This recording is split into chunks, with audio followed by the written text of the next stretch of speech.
सभी को सादर जय जिनेन्द्र।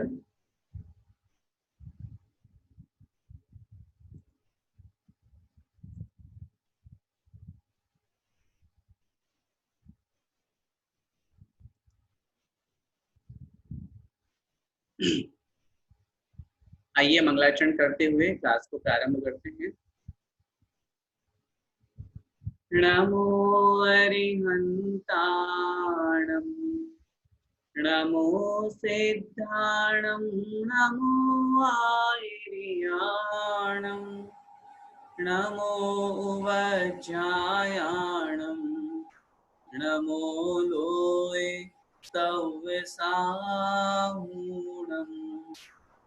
पंच परमेष्ठी भगवान की जय। द्वादशांग जिनवाणी माता की जय। संत शिरोमणि आचार्य भगवंत 108 श्री विद्यासागर जी महाराज की जय। परम पूज्य गुरुदेव मुनि पुंगव श्री 108 सुधा सागर जी महाराज की जय। अढ़ाई दीपस्थ समस्त मुनिराजों की जय। आज की क्लास में हम चूंकि जो पिछले 2 दिनों में जो परीक्षाएं हुई हैं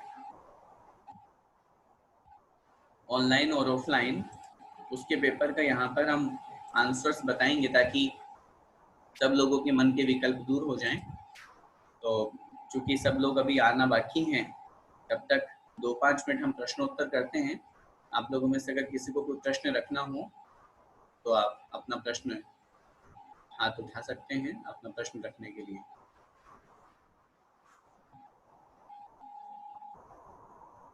दीपिका जी।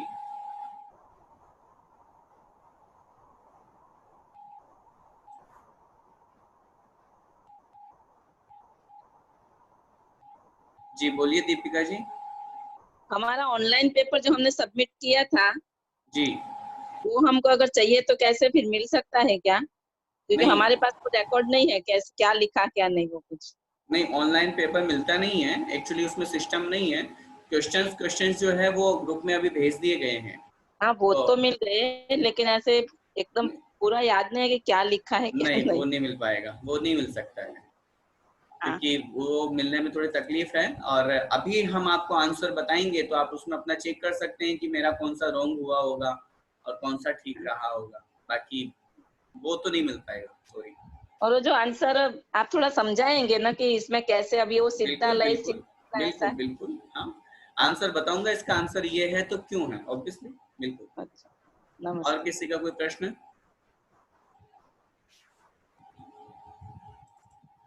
और किसी को कोई बात और कोई प्रश्न हो तो?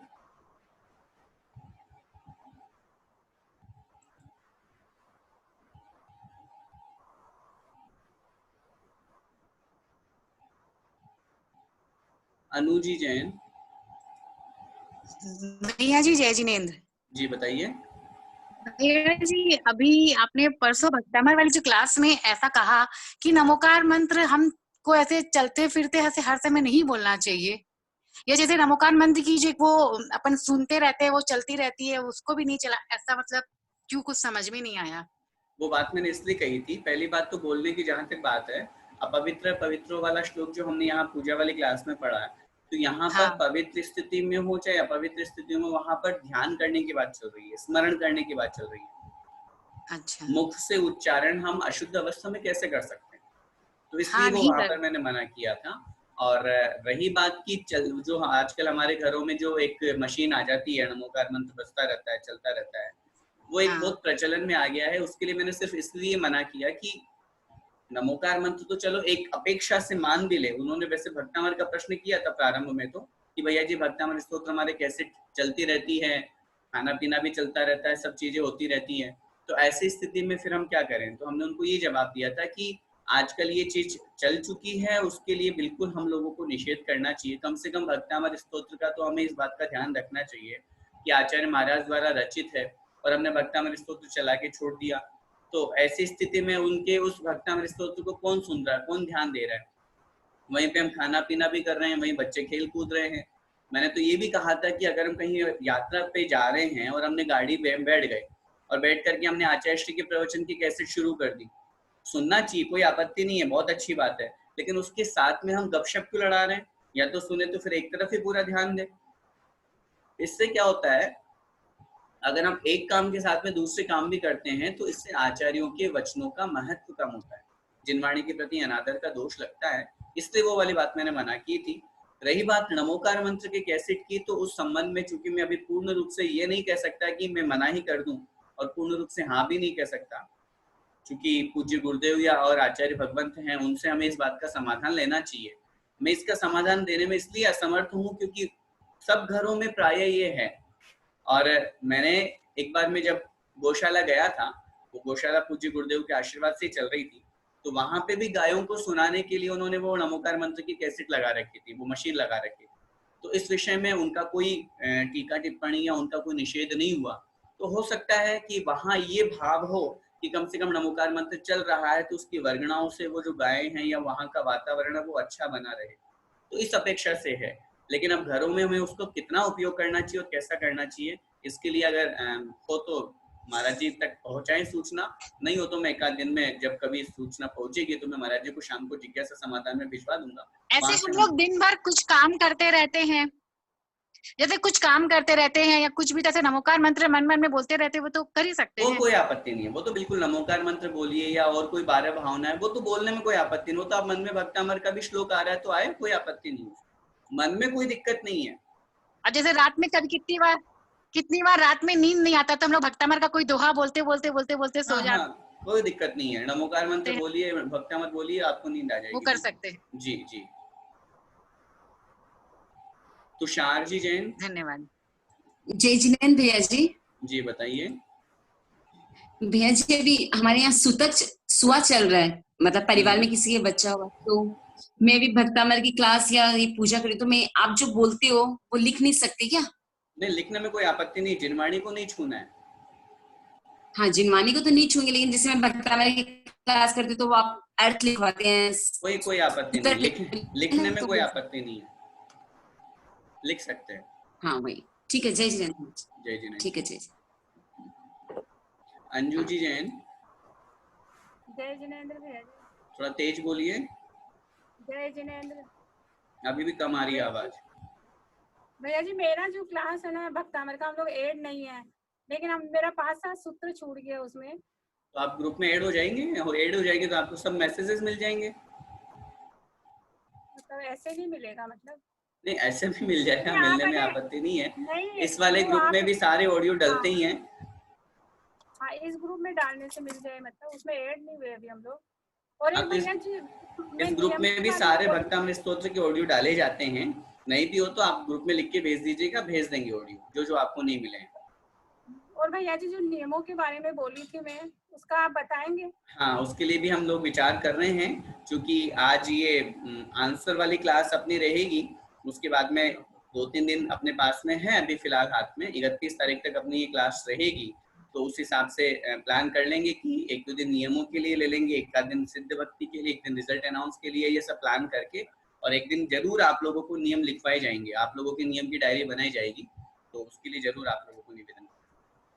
नहीं, जैसे अभी हम लोग बहुत मन से ले रखे हैं नियम, वैसे किताब में नहीं लिख रखे हैं, मतलब कॉपी में नहीं लिख रखे हैं। तो उस दिन कॉपी बनवाएंगे ना आपकी, तो उसमें लिख सकते हैं, मतलब जो अभी तक उसका पुण्य तो मिलेगा हमको? नहीं बिल्कुल, अगर आप पालन करो तो पुण्य तो मिलेगा ही मिलेगा, क्यों नहीं मिलेगा। ठीक है भैया जी। जय जिनेन्द्र। जी जय जिनेन्द्र। हसमुख जी जैन।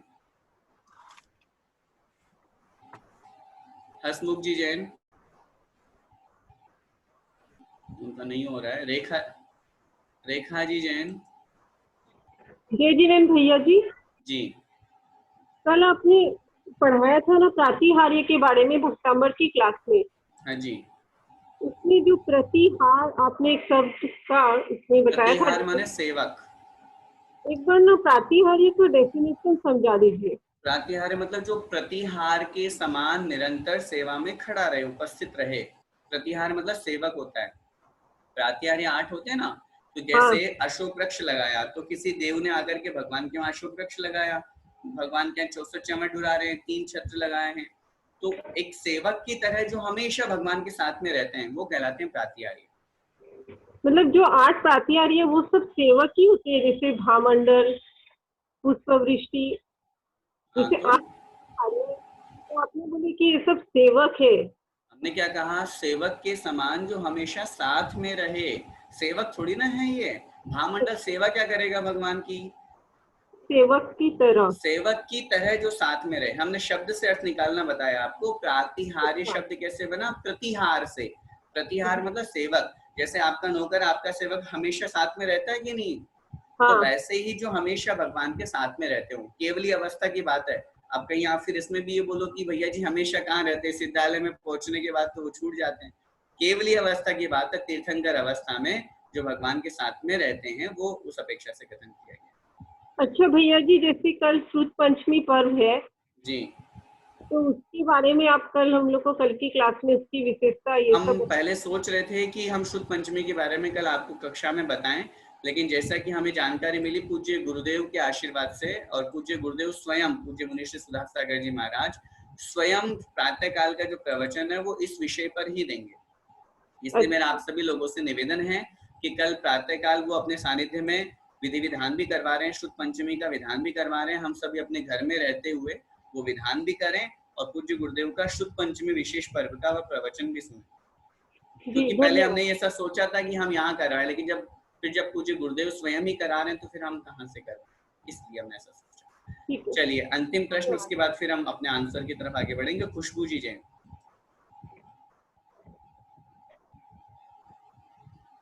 नहीं हो रहा आपके यहाँ से म्यूट, अनम्यूट नहीं हो रहा है। हाँ बोलिए भैया जी। जी एसओडी के दिनों में मैं लिख सकती हूँ नहीं, अपनी कॉपी में लिख 3 दिन सुन नहीं सकते, लिख नहीं सकती हूँ। 3 दिन सुन भी नहीं सकते, 3 दिन क्लास अटेंड नहीं कर सकते, 3 दिन सुन नहीं सकते, 3 दिन प्रवचन नहीं देख सकते, 3 दिन टीवी में भगवान के दर्शन भी नहीं कर सकते, टीवी में भी। चौथे दिन सुन सकते हैं, 5वें दिन से लिख सकते हैं, ऐसा सिस्टम। आइए अब हम थोड़ा सा आगे बढ़ते हैं, और आप लोगों ने जो पेपर दिया है वो बहुत अच्छे से, सबसे पहले तो आप सभी लोगों को बहुत बहुत ढेर सारी बधाइयाँ कि आप सब लोगों ने बहुत अच्छी मेहनत की और मेहनत करके और बहुत अच्छे से पेपर दिया। और खुशी इस बात की है कि पिछली बार जितने हमारे पास में पार्टिसिपेंट्स थे एग्जाम देने वाले, इस बार उनकी संख्या उनसे ज़्यादा रही।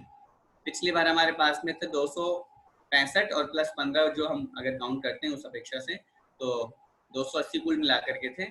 फिर बाद में आगे बढ़ते हैं तो इस बार जो हमारे पास में जिन्होंने ऑनलाइन परीक्षा दी है, ऑनलाइन परीक्षा देने वालों की संख्या जो है वो कुल मिलाकर के 365 रही। तो एक बार सब लोग एक दूसरे के लिए बहुत अच्छी तरह से क्लैपिंग करें, तालियां बजाएं कि सब लोगों में बहुत अच्छा उत्साह रहा कि ऑनलाइन पेपर आप लोगों ने बहुत अच्छे से दिया। आइए एक एक प्रश्न को हम यहाँ पर समझते हैं और उसका क्या अर्थ होता है और कैसे उसका मीनिंग निकलता है। सबसे पहला जो प्रश्न था हमारा ये था कि सिद्ध भगवान की पूजा की स्थापना में बीजाक्षर कौन सा है। तो ये तो सरल है, सब लोगों को मालूम है। तो ऑप्शन थे ओम, ह्रीम, ह्रम और ह्रूम। तो इसका राइट आंसर जो होगा वो 3rd नंबर का है, ह्रम। ऊपर रेफ, नीचे रे और है के ऊपर बिंदी, ह्रम। सेकंड क्वेश्चन जो है वो है हमारा भववीत कायम, सॉरी, शुद्ध आत्मा कैसी होती है। शुद्ध आत्मा कैसी होती है। ऑप्शन थे आपके अमूर्तिक, मूर्तिक, रागी या द्वेषी।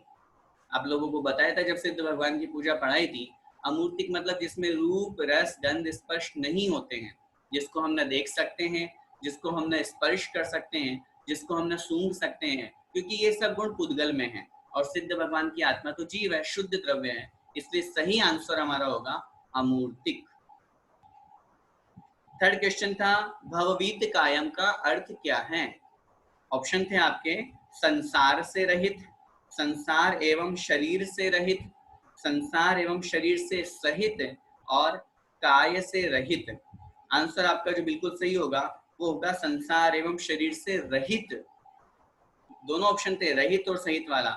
बहुत बार हो सकता है कि हम कंफ्यूज हो गए हो, इसलिए लगाना चाहते हो रहित को और टिक लग गया हो सहित को, ऐसी भी गलती हो जाती है हम लोगों की।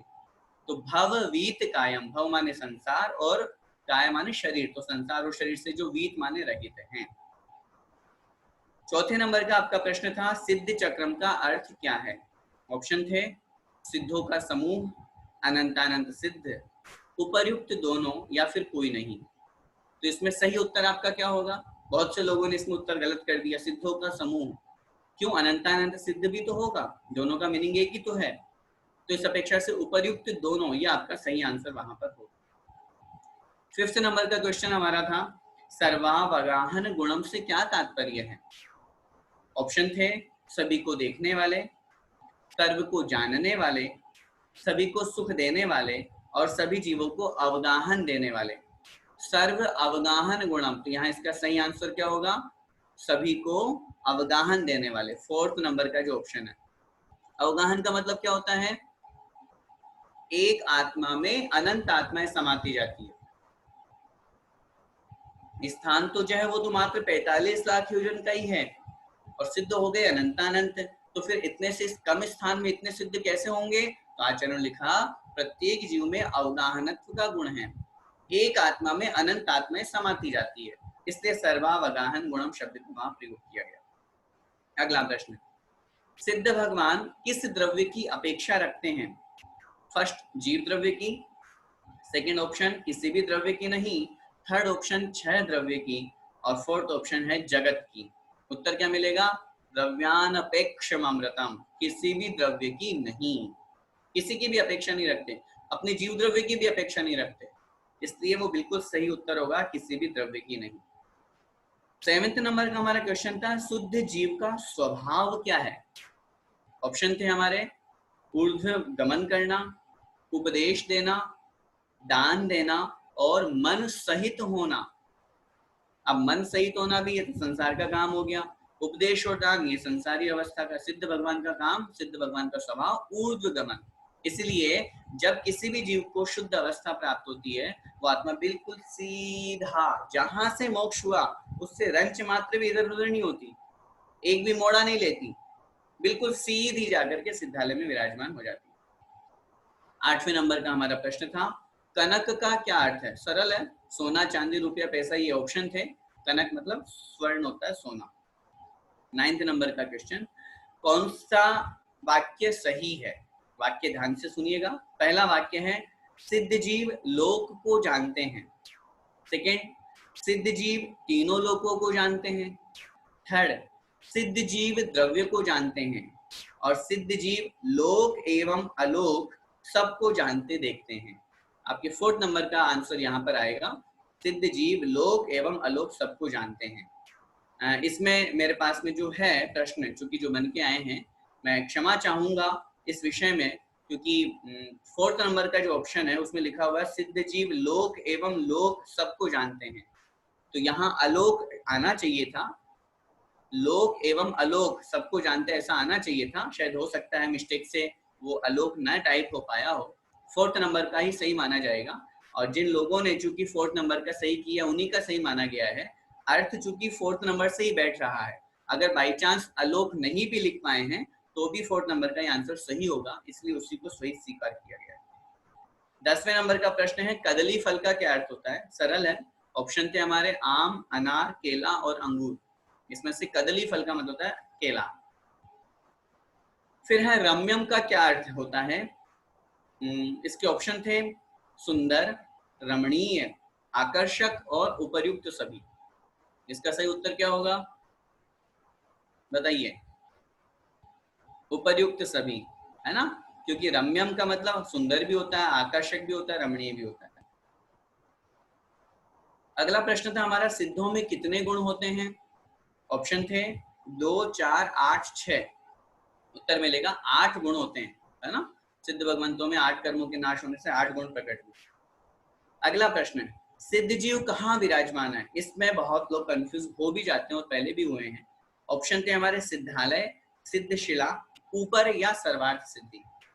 एक बात हमको समझना है सिद्धालय और सिद्धशिला में अंतर क्या है? अगर हम लोगों ने कभी लोक का नक्शा देखा हो तो उसमें हमको समझ में आएगा। एग्जाम्पल समझिए, जैसे मध्यलोक, आप लोगों ने लोक का जो इस तरह से हम नक्शा बनाते हैं ना, अपने दोनों हाथ फैला करके कमर पे रख के और इस तरह से आकृति जो बनती है वो लोक का नक्शा हुआ। इसमें ऊपर ही ऊपर 16 स्वर्ग है, 16 स्वर्गों के ऊपर 9 ग्रेवियक है और 9 ग्रेवियक के ऊपर 9 अनुदिश और 5 अनुत्तर है। उसके बाद में 8वीं पृथ्वी आती ईशत प्राक्वार नामक अष्टम वसुधा। ठीक है, अब इस अष्टम वसुधा के अंदर 45 लाख योजन की सिद्ध शिला बनी हुई है। इस 45 लाख योजन में ये जो 8 योजन मोटी, कितने योजन मोटी, 8 योजन मोटी, 1 राजू लंबी और 7 राजू अंदर गहरी एक सिद्ध 8वीं पृथ्वी बनी हुई है जिसका नाम है ईशत प्राक्वार नामक 8वीं पृथ्वी। यूं समझ लीजिए जैसे ये है। अब अभी तो हमने इसको सीधा किया, इस तरह से हम लोग को इधर से देख रहे हैं। तो 1 राजू लंबी, 7 राजू अंदर गहरी और ये 8 योजन मोटी मात्र। इसके बीचों बीच में जैसे आधा कटा हुआ नींबू हम सीधा अंदर डाल देते हैं ना आटे की लोई में, आधा कटा हुआ नींबू, तो ऐसे ही जिसके बीचों बीच में आधे कटे हुए नींबू के समान 45 लाख योजन की सिद्ध शिला बनी हुई है।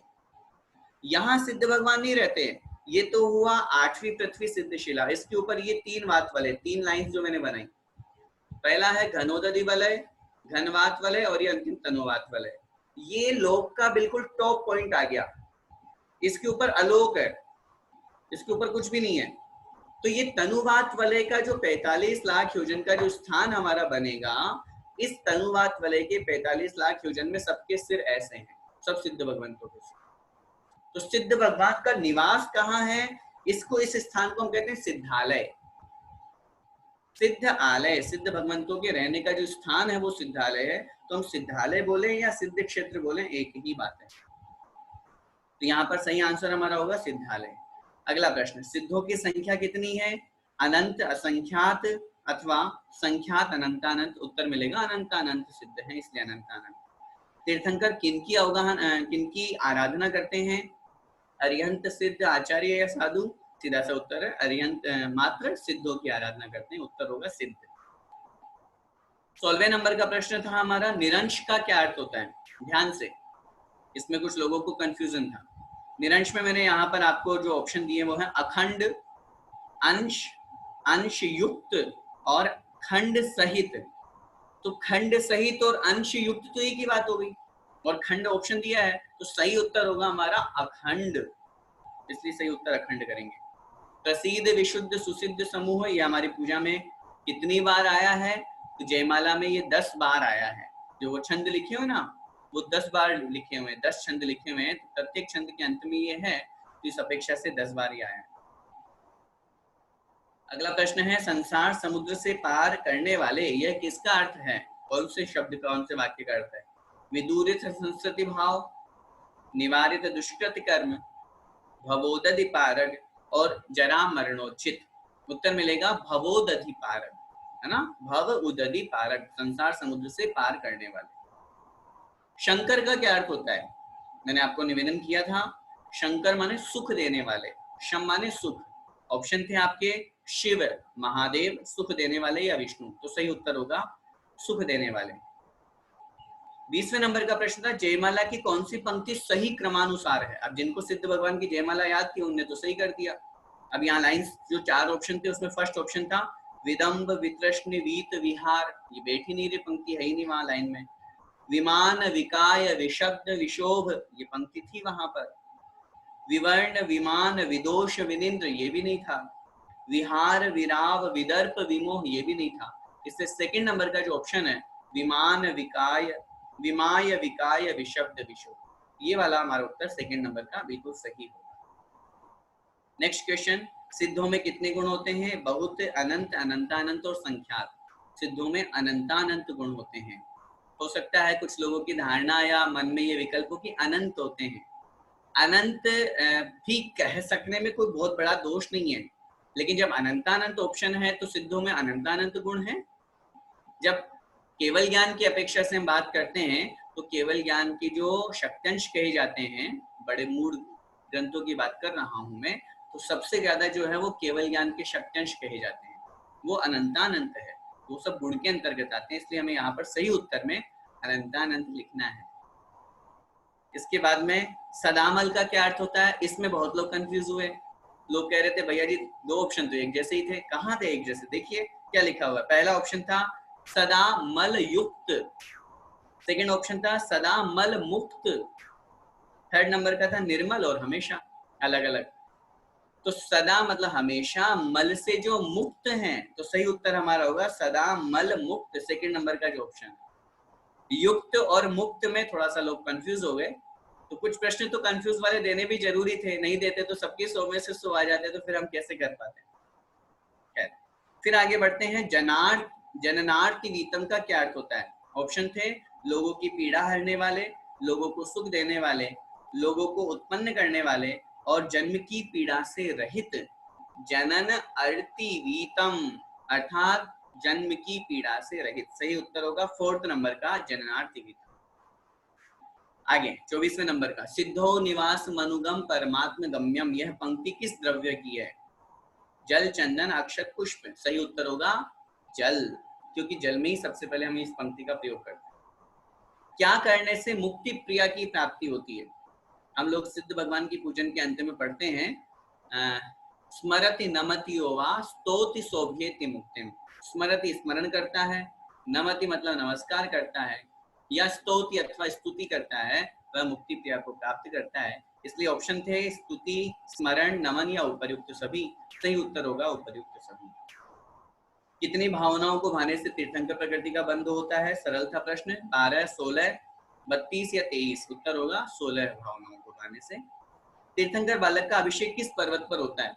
क्योंकि हम भरत क्षेत्र में निवास करते हैं, इस अपेक्षा से ऑप्शन था हमारे पास में सुमेरु, वृषभाचल, कनकगिरी और मानसोत्तर। सही उत्तर क्या होगा? सुमेरु पर्वत। अंधकार को नष्ट करने वाले, यह किस द्रव्य में पंक्ति का प्रयोग किया गया है? अंधकार को नष्ट करने वाले, तो उस अपेक्षा से अक्षत, पुष्प, नैवेद्य और दीप। सही उत्तर क्या होगा? दीप। सही वाक्य क्या है? ऑप्शन पुण्य पाप सब नाश के, पुण्य पाप पुण्य सब नाश के, पाप पुंज सब नाश के और पाप पाप सब नाश के। सही उत्तर होगा पाप पुंज सब नाश के। ये मैंने आपको ठीक भी करवाया था क्लास पढ़ाते समय। संसार, शरीर एवं भोगों से विरक्त होना, ये कौन सी भावना है? ऑप्शन है दर्शन विशुद्धि, संवेग, ज्ञानोपयोग और अरहत भक्ति। सही उत्तर होगा संवेग भावना। उत्तम दान कितना कहा गया है? ऑप्शन थे 10%, 15%, 24% और 25%। उत्तम दान हमारा 25% कहा गया है। बहुश्रुत वंत का क्या अर्थ होता है? ऑप्शन थे आचार्य, अरिहंत, उपाध्याय और जिनवाणी। बहुश्रुत माने जिनवाणी और वंत माने वाले, जो बहुश्रुत को धारण करने वाले, मतलब उपाध्याय परमेष्टि। इसका सही आंसर होगा। 6 आवश्यक इनमें से किनके कहे गए हैं? ऑप्शन थे मुनि, श्रावक, दोनों या सिद्ध। तो मुनि के भी 6 आवश्यक होते हैं, श्रावक के भी होते हैं, इस अपेक्षा से आंसर हमारा बनेगा दोनों के। 34 नंबर का प्रश्न है 16 कारण भावनाओं में से कौन सी भावना नहीं है? ये भी थोड़ा सा लोगों के लिए कंफ्यूजन वाला क्वेश्चन था। सिद्ध भक्ति, अरिहत भक्ति, आचार्य भक्ति और प्रवचन भक्ति। तो सबने ये सोचा भक्ति तो है ही सही, 4-5 भक्तियां दी हुई है ना, अरिहत भक्ति, मर्यादा, आचार्य भक्ति, तो इसलिए सिद्ध भक्ति भी होगी। लेकिन सिद्ध भक्ति 16 कारण भावनाओं में नहीं कही गई है। एक विशेष बात हम सभी लोगों को ध्यान रखनी चाहिए। इसके बाद में 35 नंबर का प्रश्न था रत्नत्रय का क्या अर्थ है? उत्तर मिलेगा, ऑप्शन थे सम्यक दर्शन, सम्यक ज्ञान, सम्यक चारित्र और उत्तर तीनों। तो ऑब्वियसली रत्नत्रय तीनों से मिलकर के बनता है। भय तीरथ, fill in the blanks. Option थे शर्मदा, सर्वदा, सौख्यदा या शोभदा। तो उत्तर मिलेगा शर्मदा, फर्स्ट नंबर का। शर्म का मतलब सुख। अभी तो बता नहीं पा रहे, कल पूछ लेते तो। शर्म का मतलब सुख देने वाले। इसके बाद में पंचमेरु में कितने जिनाले होते हैं? ऑप्शन 52, 80, 63 और 16। तो उत्तर मिलेगा हमारा सही आंसर क्या होगा? पंचमेरु में 80 जिनाले होते हैं। चरु का क्या अर्थ है? ऑप्शन दीप, धूप, नैवेद्य और फल। सही उत्तर होगा नैवेद्य। सम्यक ज्ञान के कितने भेद हैं? ऑप्शन हमारे पास में जो ऑप्शन थे उसमें से आंसर देना था। ऑप्शन है 5, 3, 4 और 1। तो इन ऑप्शन में से तो 5 भेद होते हैं, मध्य ज्ञान, श्रुति ज्ञान, अवधि ज्ञान, मनय परिज्ञान और केवल ज्ञान। पंच भेद जाके प्रकट पंक्ति का वहां पर प्रयोग किया गया है। पूर्व धात के खंड में कौन सा मेरु है? सुदर्शन, अचल, विजय और विद्युन्माली। सही उत्तर होगा विजय, पूर्व धात की खंड जो राइट हैंड की तरफ में आता है। सॉरी। 41 नंबर का क्वेश्चन था हमारा, पांचों मेरु के भद्रशाल वन में कितने जिनालय हैं? भद्रशाल वन में पांचों मेरु की बात करेंगे तो एक मेरु का एक भद्रशाल वन, तो 5 मेरु के 5 भद्रशाल वन, तो एक वन में 4 जिनालय, तो पांचों में हो जाएंगे 20। ऑप्शन थे आपके 16, 32, 80 और 20। सही आंसर होगा हमारा 20। नीव सहित मंदर मेरु कितना ऊंचा है? उत्तर ऑप्शन थे 1,00,000 योजन, 99,000 योजन, 84,000 योजन और 85,000 योजन। हमने प्रश्न चूंकि नींव सहित किया है तो सही आंसर हमारा क्या होगा? 85,000 योजन। नंदनवन से सोमनाथ वन कितना ऊपर है? ऑप्शन थे 62,000 योजन, 62,300 योजन, 62,500 योजन और 63,000 योजन। सही उत्तर क्या होगा? 62,500 योजन, 62.5 सह से उतंगा, 62,500। इसके बाद में मेरु पर्वत के सबसे ऊपर कौन सा वन है? ऑप्शन सोमनस, पांडुक, नंदनवन और भद्रशाल वन। तो सही उत्तर क्या होगा? पांडुक वन। सोमनस वन की 4 जिनालय में कितनी प्रतिमा है? ऑप्शन थे 400, 408, 432 और 416। अब चूंकि 4 जिनालय है, एक जिनालय में 108 प्रतिमा, तो 108 को 4 से गुणा करेंगे तो हमारा सही उत्तर होगा 432। पंचमेरु की वंदना करने कौन जाते हैं? अब इसमें लोग कंफ्यूज हो गए। ऑप्शन थे देवता, विद्याधर मनुष्य, रिद्धिधारी मनुष्य मुनि और उत्तर ऑप्शन था सभी, अंत वाला। तो पंचमेरु की बात कर रहे हैं। पंचमेरु के लिए तो रिद्धिधारी मुनि भी जाते हैं, मनुष्य भी जाते हैं, विद्याधर मनुष्य और देवता भी जाते हैं, तो उत्तर बनेगा हमारा सभी। नंदीश्वर में नहीं जाते सभी, नंदीश्वर में मात्र देवता जाते। नेक्स्ट क्वेश्चन, पंचमेरु में जिनालय एवं जिन प्रतिमा का सही अनुपात क्या है? फर्स्ट ऑप्शन 80:8,640, 80:8,540, 80:8,680 और 16:108। तो सही उत्तर होगा हमारा 80:8,640, फर्स्ट नंबर। नेक्स्ट, पंचमेरु कहाँ विराजमान है? उत्तर नंदीश्वर द्वीप में, जम्बू द्वीप में, ढाई द्वीप में या फिर मानुषोत्तर द्वीप में, मानुषोत्तर पर्वत में। सही उत्तर होगा हमारा ढाई द्वीप में। इसके बाद में है प्रत्येक मेरु में नींव कितने योजन प्रमाण कही गई है? प्रत्येक मेरु में ऑप्शन थे 10,000 योजन, 11,000 योजन, 28,000 योजन और 1,000 योजन। तो नींव जो है वो 1,000 योजन की है। नेक्स्ट, मेरु में नीचे से ऊपर स्थित वनों का सही क्रम क्या है? पहले कौन सा, फिर कौन सा, फिर कौन सा, फिर कौन सा? ऑप्शन जो हमारे थे वो थे पांडुक, भद्रशाल, नंदन और सोमनस। गलत है। पांडुक, भद्रशाल, सोमनस और नंदन, ये भी गलत है। भद्रशाल, नंदन, सोमनस और पांडुक, ये सही है। और फोर्थ नंबर नंदन, सोमनस, पांडुक और भद्रशाल, ये गलत है। इसलिए थर्ड नंबर का जो है वो बिल्कुल सही होगा। सबसे बड़ा पर्व कौन सा कहा गया है? ऑप्शन है अष्टमी, चतुर्दशी, अष्टानिका और 10 लक्षण। सही उत्तर होगा अष्टानिका पर्व। नंदीश्वर द्वीप कौन सा द्वीप है? बहुत सरल प्रश्न था। 7वां, 8वां, 9वां, 5वां? पहला ऑप्शन है, उसमें से सही उत्तर होगा हमारा 8वां। नंदीश्वर द्वीप 8वां द्वीप है। नंदीश्वर में पूजा के लिए कौन जाते हैं? ऑप्शन थे मनुष्य, देव, तिर्यंच या सभी। उत्तर क्या मिलेगा? देव, मात्र देव। मनुष्य तिर्यंच तो जाते ही हैं। नेक्स्ट प्रश्न, नंदीश्वर द्वीप में कुल जिनालय कितने हैं? कुल जिनालय कितने हैं नंदीश्वर में? ऑप्शन थे 80, 52, 108 और 1008। सही उत्तर होगा 52 जिनालय। इसके बाद में अगला प्रश्न था, नंदीश्वर द्वीप में जिनालय कितनी दिशाओं में है? 1, 2, 8, 4। तो चारों दिशाओं में है। अब इतने सरल सरल तो प्रश्न थे। इसके बाद में नेवज और fill in the blanks. Option थे इंद्रिय बलकार, धूप सुवास, ज्योति प्रकाश और अक्षत जिनराज। सही उत्तर था इंद्रिय बलकार। नेवज इंद्रिय बलकार, नेवज इंद्रिय बलकार। आइए आगे बढ़ते हैं। किस महीने में अष्टानिका पर्व मनाया जाता है? ऑप्शन चैत्र, फाल्गुन, माघ और ज्येष्ठ। हम अष्टानिका की बात कर रहे हैं तो कार्तिक फाल्गुन षाढ़ के, तो उस अपेक्षा से यहाँ उत्तर मिलेगा हमको फाल्गुन।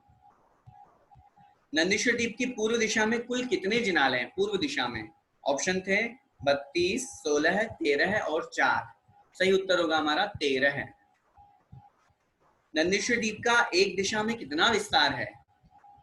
ऑप्शन थे हमारे 163 84 हजार, 163 84 करोड़, 163 84 सौ और 163 84 लाख। अब देखिए इसमें से 100 और करोड़, 100 और लाख को तो 100 और हजार को तो हटा दीजिए।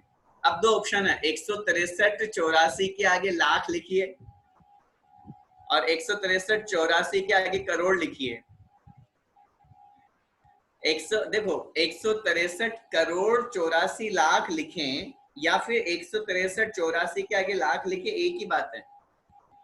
और अगर हम बोलेंगे 163 84 आगे करोड़ लिख देंगे तो बहुत ज्यादा हो जाएगा। इसमें बहुत लोग कंफ्यूज हुए, बहुत लोग और ये मैंने जानबूझ के दिया था कि थोड़ा दिमाग तो लगे। खैर अच्छी बात है। इसका सही उत्तर होगा हमारा 163 84 लाख होगा जब एक साथ संख्या लिखी जा रही है। अगला प्रश्न जो है, नंदीश्वर की दक्षिण दिशा में कुल कितने रतिकर हैं? दक्षिण दिशा में रतिकर की संख्या ऑप्शन थे 8, 16, 4 और 32। कितने होंगे? दक्षिण दिशा में 8 रतिकर की बात हम कर रहे हैं। नंदीश्वर की दक्षिण दिशा में कुल कितने रतिकर हैं? उस अपेक्षा से 8 रतिकर दक्षिण दिशा में, चारों का मिलाएंगे तो फिर 32 रतिकर हमारे बन जाएंगे। आइए आगे बढ़ते हैं। अंजनगिरी का रंग कौन सा है? लाल, सफेद, काला या हरा? सही उत्तर होगा काला। बावड़ियों के बीच में कौन सा पर्वत है? अंजनगिरी, रतिकर, नंदीश्वर या फिर दधिमुख? सही उत्तर होगा दधिमुख पर्वत। रतिकर पर्वत की ऊंचाई कितनी है?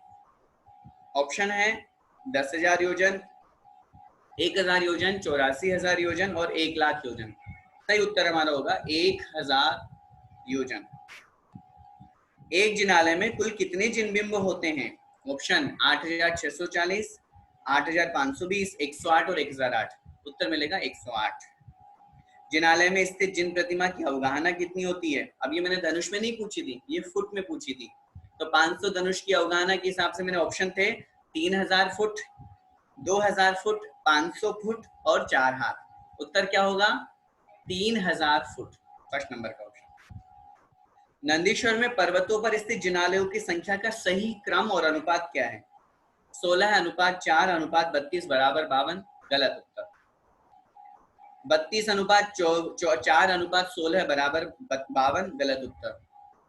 4:16:32 ये सही उत्तर है हमारा। 4 अंजनगिरी, 16 दधिमुख और 32 रतिकर। और फोर्थ नंबर का भी गलत था, 16, 32 और 4। 67 नंबर का क्वेश्चन है, निम्न में से कौन से देव नंदीश्वर द्वीप में जाते हैं? ऑप्शन वैमानिक, भवनवासी, ज्योतिषी और सभी। सही उत्तर होगा हमारा सभी देव जाते हैं। 10 धर्मों में सार रूप धर्म कौन सा कहा गया है? तो हम पढ़ते हैं आकिंचन, ब्रह्मचर्य, धर्म 10 सार है। उस अपेक्षा से ऑप्शन थे आर्जव, सत्य, संयम और आकिंचन्य। सही उत्तर हमारा होगा आकिंचन्य। 10 लक्षण पर्व किस माह में मनाया जाता है? ऑप्शन है चैत्र, वैशाख, कार्तिक और फाल्गुन। तो चैत्र, माघ और भाद्रपद में मनाया जाता है। उस अपेक्षा से यहाँ ऑप्शन में चैत्र आएगा। उत्तर सही उत्तर होगा हमारा चैत्र महीने में। हेमाचल की धार से क्या तात्पर्य है? जब मैंने आपको पढ़ाया था तब भी आपको बताया था, हेमाचल की धार, हिमवत पर्वत से निकलती हुई धारा। तो धारा गंगा नदी के रूप में निकल रही है ना, गंगा और सिंधु दो नदियां निकलती है। ऑप्शन थे हमारे हिमवत पर्वत, गंगा नदी, हिमालय और हेमवर्ण। तो यहाँ सही उत्तर हमारा होगा गंगा नदी। धारा निकालना है ना अपन को, अकेला हिमाचल पर्वत बोल देते तो फिर हिम्मत पर्वत मात्र होता। प्रत्येक काल का प्रारंभ कब से होता है? ऑप्शन थे श्रावण बदी एकम, श्रावण सुदी एकम, चैत्र कृष्ण एकम और श्रावण बदी पंचमी। सही उत्तर हमारा होगा श्रावण बदी एकम से इस काल की हमारा प्रारंभ होता है। इसके बाद में नेक्स्ट 72 नंबर का प्रश्न था, 10 लक्षण पर्व किस तिथि से प्रारंभ होता है? अष्टमी, चतुर्दशी, सप्तमी या पंचमी? सही उत्तर होगा हमारा पंचमी। 73 नंबर का क्वेश्चन था, 6वें नंबर का धर्म कौन सा है? सरल है, 10 धर्मों के नाम आपको याद है ही, सत्य, संयम, तप और शौच। तो सही उत्तर क्या होगा 6ठे नंबर में? संयम। किसके द्वारा कष्ट देने पर भी क्या करना चाहिए? किसी के द्वारा कष्ट देने पर भी क्या करना चाहिए? ऑप्शन थे हमारे, हमें गाली देना चाहिए, हमें मारना चाहिए, हमें तत्व चिंतन करना चाहिए या बांधना चाहिए। क्या उत्तर मिलेगा? बोलिए। तत्व चिंतन करना चाहिए। अब करना चाहिए, करते हैं कि नहीं वो सोचिए। अगर हम करते हैं तो बिल्कुल ठीक पढ़ रहे हैं, हमारी गति से ही जा रही है, हम पूजाओं के अर्थ मात्र पढ़ ही नहीं रहे हैं, अपने जीवन में भी उतार रहे हैं। और अगर हम गुस्सा करते हैं, उसको बांधते हैं, मारते हैं, बहुविधि करते हैं, तो फिर वो गलत काम हो जाएगा। आगे बढ़िए। अहंकारी किस गति का बंद करता है? नीच गति का बंद करता है। ऑप्शन में थे आपके नरक, देव, मनुष्य और सभी। उत्तर मिलेगा नरक गति का। जीतव्य का क्या अर्थ होता है? जीतव्य, यौवन, धन, गुमान, इस तरह से ऑप्शन थे। इस तरह वहां पंक्ति दी हुई है, इसके ऑप्शन है यौवन, यौवन, जीवन और धन। तो सही उत्तर हमारा होगा जीवन। जीतव्य का मतलब होता है जीवन। मन वचन काय को सरल करना कौन सा धर्म है? ऑप्शन आएगा आर्जव, मार्दव, सत्य, क्षमा और ब्रह्मचर्य। तो सही उत्तर होगा आर्जव। मन वचन काय तीनों योगों को सरल करना, तीनों योग को सरल करना। कपट में किस पशु का उदाहरण दिया गया है? बिलाव शब्द का वहां पर प्रयोग किया गया ना। आपदा नहीं देखती बिलाव, भय त्याग दूध बिलाव पीवे, आपदा नहीं देखता। ऑप्शन थे शेर, बैल, बिल्ली और निगोदिया। फिर अगला प्रश्न था हमारा, कौन सा प्राणी सुखी होता है? धनी, ज्ञानी, मानी या संतोषी? तो सुख पावे प्राणी सदा, संतोषी वाला। तो संतोष की अपेक्षा से वहां संतोषी प्राणी कथन किया गया है। 80 नंबर का प्रश्न था, अधिकांश पाप किस वजह से होते हैं? ऑप्शन थे क्रोध, मान, लोभ और माया। उत्तर मिलेगा लोभ की वजह से। लोभ पाप को पाप बखाना। झूठ के प्रभाव से नरक में कौन गया? पंक्ति वहां पर आई है, वच झूठ सेती नरक पहुंचा। तो वसु। तो इस अपेक्षा से ऑप्शन थे वसु, नारद, पर्वत और सभी। उत्तर मिलेगा वसु। संयम का पालन किस गति में संभव है? ऑप्शन थे हमारे नरक, मनुष्य, तिर्यंच व देव। उत्तर सही मिलेगा मात्र मनुष्य में ही संयम का पालन संभव है। काय छहों प्रतिपाल, यह कौन सा संयम है? प्राणी संयम, तप धर्म, इंद्रिय संयम या फिर संयम धर्म? तो काय छहों मतलब 6 प्रकार के जीवों की रक्षा करना। इसका मतलब यहाँ उत्तर आएगा हमारा प्राणी संयम। अंतरंग तप का भेद नहीं है, जो अंतरंग तप नहीं है। 4 ऑप्शन थे प्रायश्चित, वैयावृत्य, व्युत्सर्ग और कायक्लेश। तो बाकी के 3 तो अंतरंग तप है और कायक्लेश जो है वो बाह्य तप है। सही उत्तर होगा हमारा कायक्लेश। अगला, कोई विधि लेकर आहार ग्रहण करना कौन सा तप है? ऑप्शन थे विविक्त शय्यासन, वृत्ति परिसंख्यान, ऊनोदर और ध्यान। तो उत्तर होगा वृत्ति परिसंख्यान, आंकड़े लेकर के, विधि लेकर के आहार ग्रहण करना। 86 नंबर का प्रश्न, मुनिराज कौन सा दान करते हैं? आहार दान, औषधि दान, अभय दान और रक्तदान। तो यहाँ सही उत्तर हमारा होगा अभय दान, क्योंकि आहार और औषधि तो मुनिराज देते नहीं है। 87, हमें किसे दान देना चाहिए? ऑप्शन सुपात्र को, कुपात्र को, अपात्र को या सभी को। सही उत्तर होगा सुपात्र को ही हमें दान देना चाहिए और अन्य किसी को नहीं। 88 नंबर का क्वेश्चन, कर्मों की निर्जरा का मुख्य हेतु क्या है? ऑप्शन थे दान देना, तप करना, ब्रह्मचर्य या परिग्रह छोड़ना। सही उत्तर हमारा होगा तप करना, क्योंकि यही तपस्या ही कर्म निर्जरा का निमित्त बनता है। अगला प्रश्न हमारा था, अंतरंग परिग्रह कौन सा है? ऑप्शन था दासी, भय, क्षेत्र और कुप्य। तो अंतरंग परिग्रह में भय आता है, बाकी शेष जो 3 थे वो बाह्य परिग्रह के अंतर्गत गए। सही उत्तर हमारा होगा भय। 90 नंबर का प्रश्न था, आत्म स्वरूप में लीन होना क्या है? ऑप्शन निश्चय ब्रह्मचर्य, व्यवहार धर्म, शील व्रत या आकिंचन्य। तो आत्म स्वरूप में लीन होना है तो उस अपेक्षा से सही उत्तर हमारा होगा निश्चय ब्रह्मचर्य। ब्रह्म भाव अंतर्लभ। अगला प्रश्न था, मोक्ष सुख रूपी अमृत सरोवर किसे कहा गया है? मोक्ष सुख रूपी अमृत सरोवर, शिव सुख सुधा सरोवरी शब्द का प्रयोग किया है सम्यक रत्नत्रय पूजन में। ऑप्शन थे हमारे रत्नत्रय, सम्यक दर्शन, सम्यक चारित्र और सम्यक ज्ञान। तो सही उत्तर हमारा होगा सम्यक चारित्र, उसके लिए कथन किया गया है। धर्म गुरु प्रभु की परीक्षा करना कौन सा अंग है? ऑप्शन थे निःशंकित, निर्वित चिकित्सा, प्रभावना और अमूढ़ दृष्टि। सही उत्तर हमारा होगा अमूढ़ दृष्टि। कुदेव किसके अंतर्गत आते हैं? अनायतन, मूढ़ता, मद या धर्म। तो कुदेव जो है वो अनायतन के अंतर्गत आते हैं, वो सही हमारा उत्तर होगा। मोह तपनहर चंद्रमा, यह किसका विशेषण है?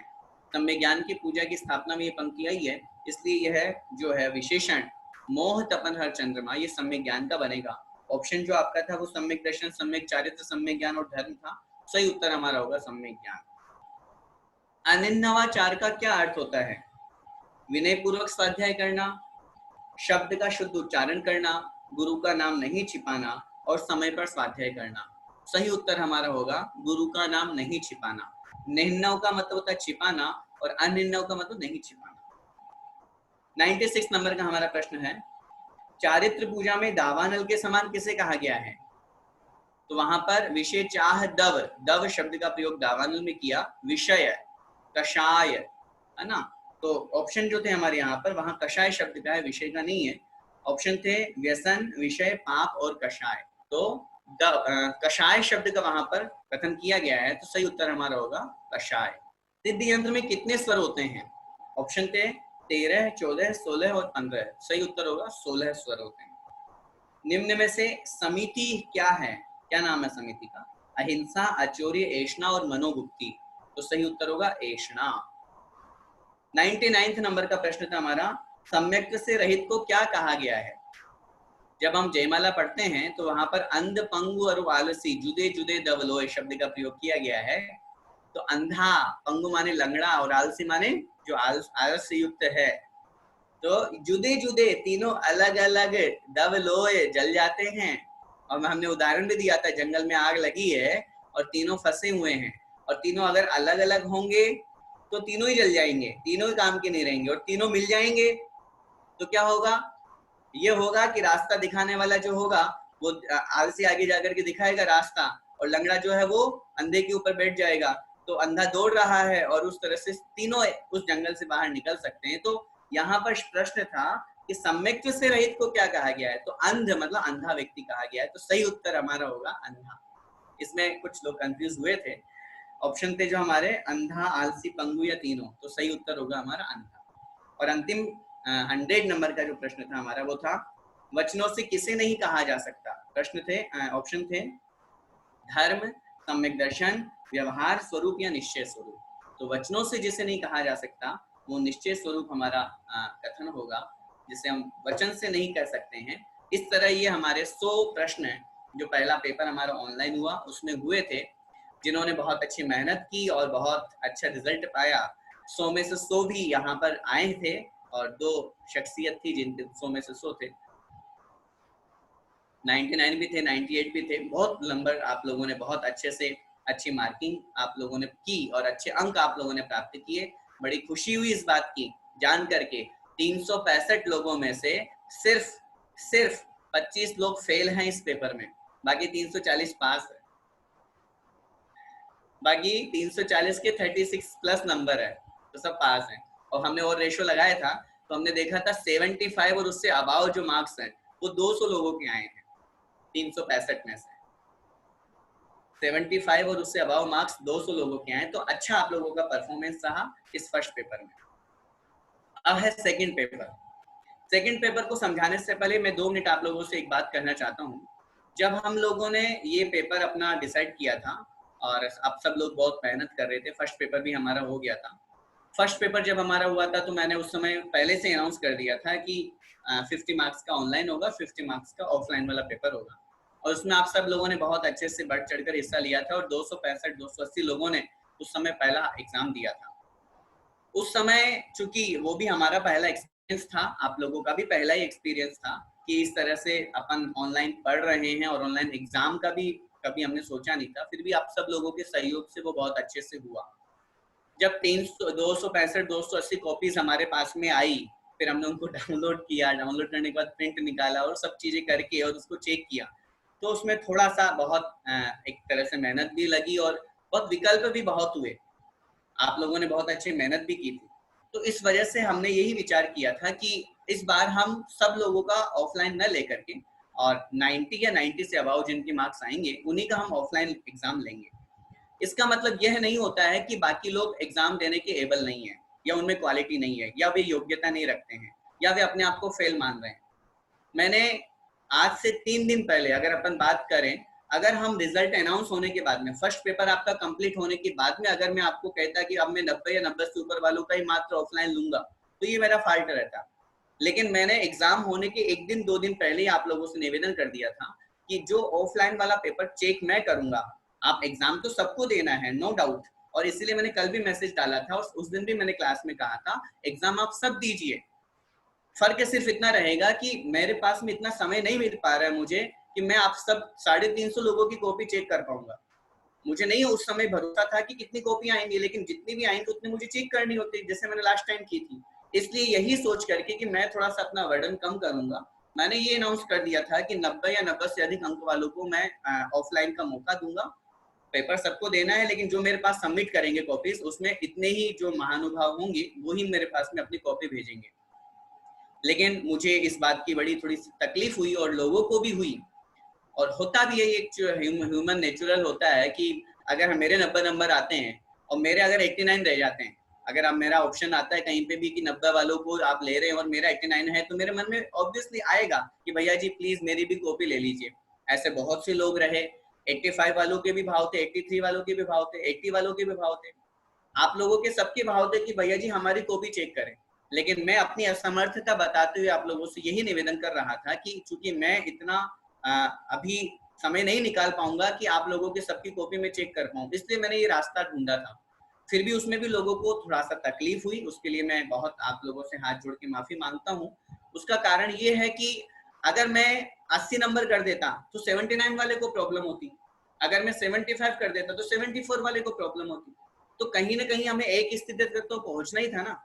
और मैंने आपको एग्जाम देने के लिए मना तो किया ही नहीं ना। और फिर अगर आप इतना भी सुनना चाहते हो तो फिर ये भी सुनिए, जब कल 49 लोगों को एग्जाम देने के लिए जब अनाउंस हो गया था कि जिनके 90 या 90 से ऊपर अंक आने हैं, और परसों के दिन वो लिस्ट जारी हो गई थी, मैंने ग्रुप में भी भेज दिया था, आप सब लोगों को मालूम चल गया था। अगर आपको एग्जाम ही देना है तो उन जिन 49 को तो खुद उत्साह होना चाहिए और 49 को तो देना ही था। लेकिन आपको जानकर के आश्चर्य होगा कि 49 में से सिर्फ 42 लोगों ने एग्जाम दिया है। जिन 49 को देना चाहिए था उसमें से भी सिर्फ 42 ने दिया है। तो एग्जाम देना लेना ये सब हमारे अंदर के परिणाम है, कोई जरूरी नहीं है। हम यहाँ 100 में से 100 नंबर ला करके किसको दिखाना चाहते हैं? अरे 100 में से 100 नंबर लाना है तो भगवान के सामने लाइए ना।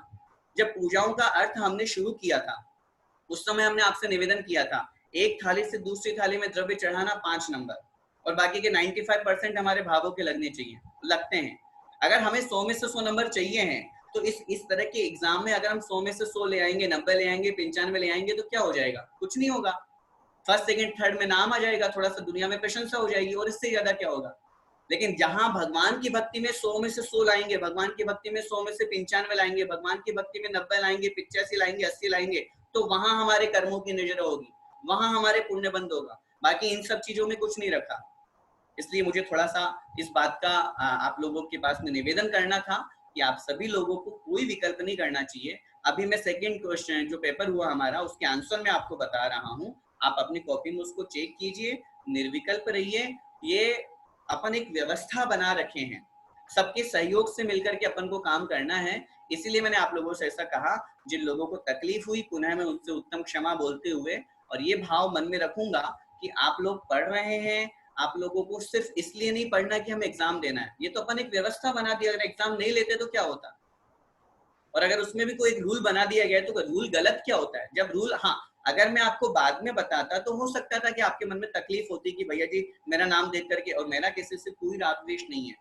जितने लोग यहाँ पढ़ रहे हैं उसमें से कुछ जानकार हो सकते हैं, कुछ अनजाने हो सकते हैं, लेकिन फिर भी यहाँ ऑनलाइन और ऑफलाइन वाला पेपर हो रहा है।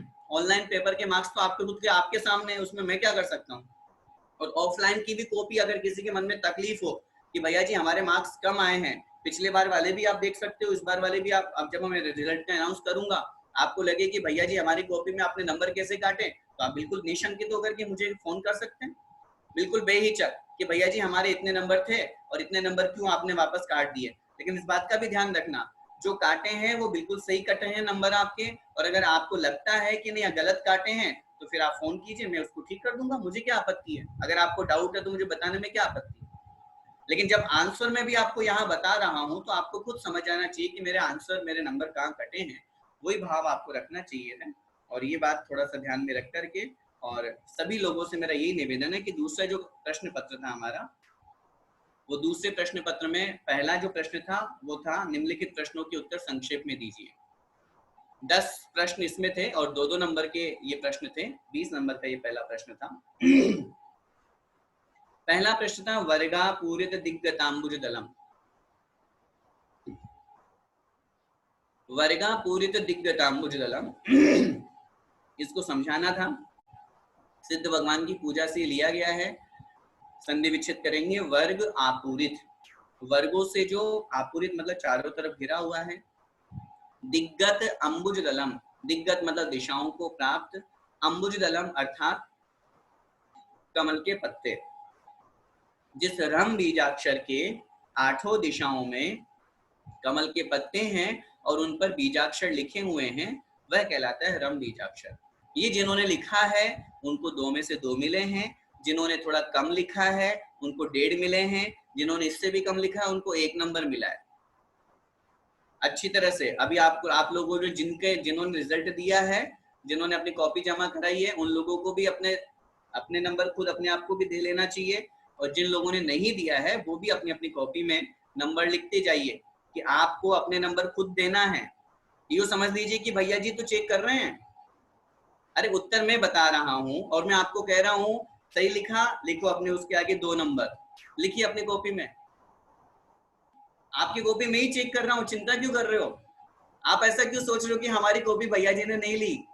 अरे सबकी कॉपी में मेरी नजर है, क्यों चिंता कर रहे हो? ये कैमरा ऐसा है कि आप, अगर आपको मैं कहूँ कि आप अपनी शक्ल न दिखा करके अपनी कॉपी की शक्ल दिखा दो, मुझे आंसर की शक्ल दिखा दो, मैं सबका चेक कर लूंगा। ठीक है, जिनका सही उत्तर है 2 नंबर लिख दे, जिनका थोड़ा कम सही उत्तर है वो वहां पर 1.5 या 1 नंबर लिख दे। शील व्रतेश वनचार भावना की परिभाषा लिखिए। इसका सही उत्तर होगा शील व्रतों में अतिचार नहीं लगाना। अब वहां आपको लिखना होगा गृहस्थ की अपेक्षा से 3 गुणव्रत और 4 शिक्षा व्रत, ये 7 शील व्रत माने गए हैं, और व्रत के अंतर्गत उन्होंने 5 अनुव्रत भी ग्रहण किए। इन 12 व्रतों में अतिचार नहीं लगाना, दोष नहीं लगाना, और मुनि की अपेक्षा से ब्रह्मचर्य व्रत में दोष न लगना।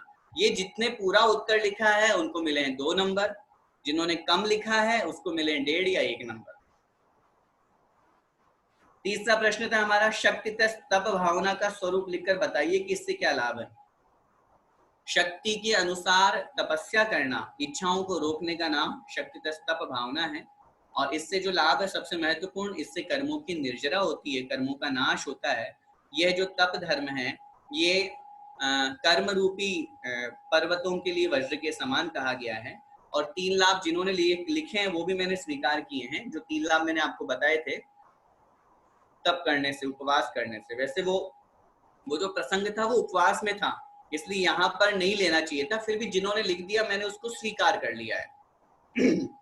3 लाभ थे ना, वो पहला एक आसन या उपवास करने पर जो लाभ मिलता है, एक तो हमारा जो शरीर बॉडी है वो मेंटेन होती है, पुण्य का बंध होता है और कर्मों की निर्जरा होती है ना, ये 3।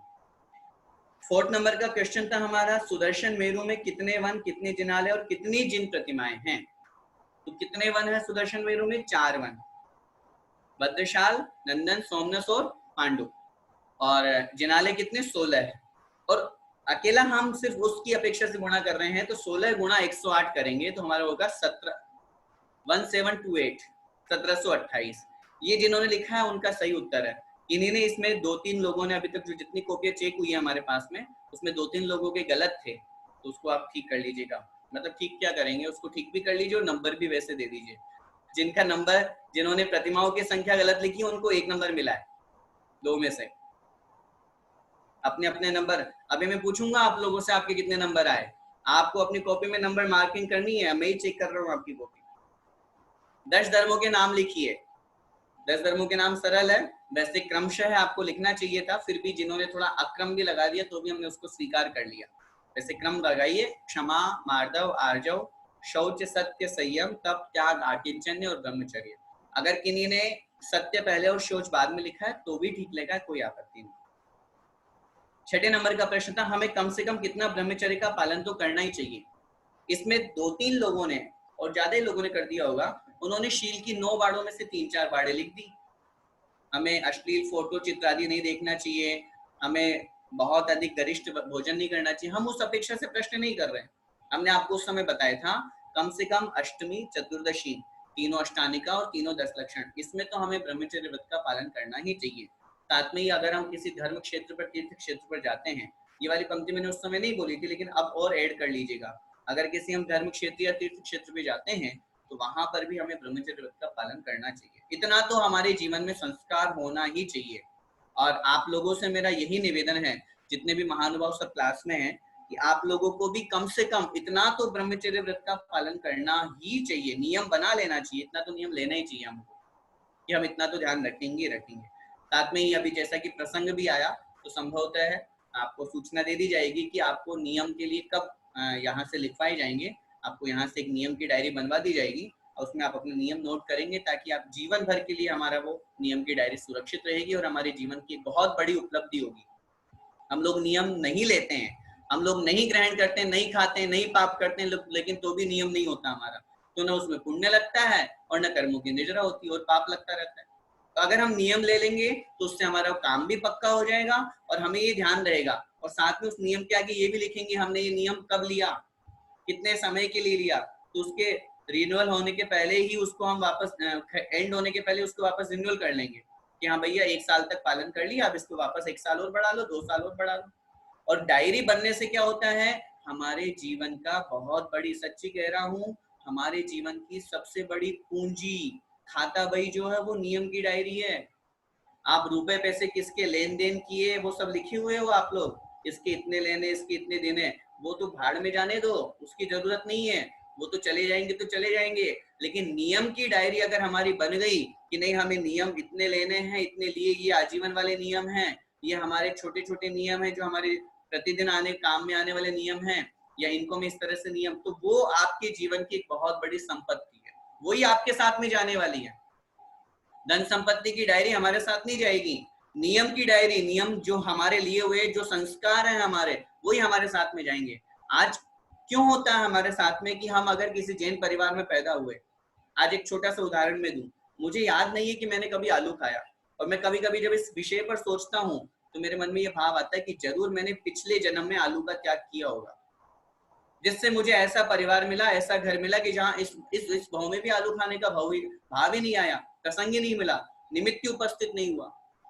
तो इसलिए ऐसे पाप सिर्फ इस भाव में नहीं छोड़ना, जब तक मोक्ष ना हो तब तक भगवान ये सब पाप मुझसे छूट जाए हमेशा हमेशा के लिए।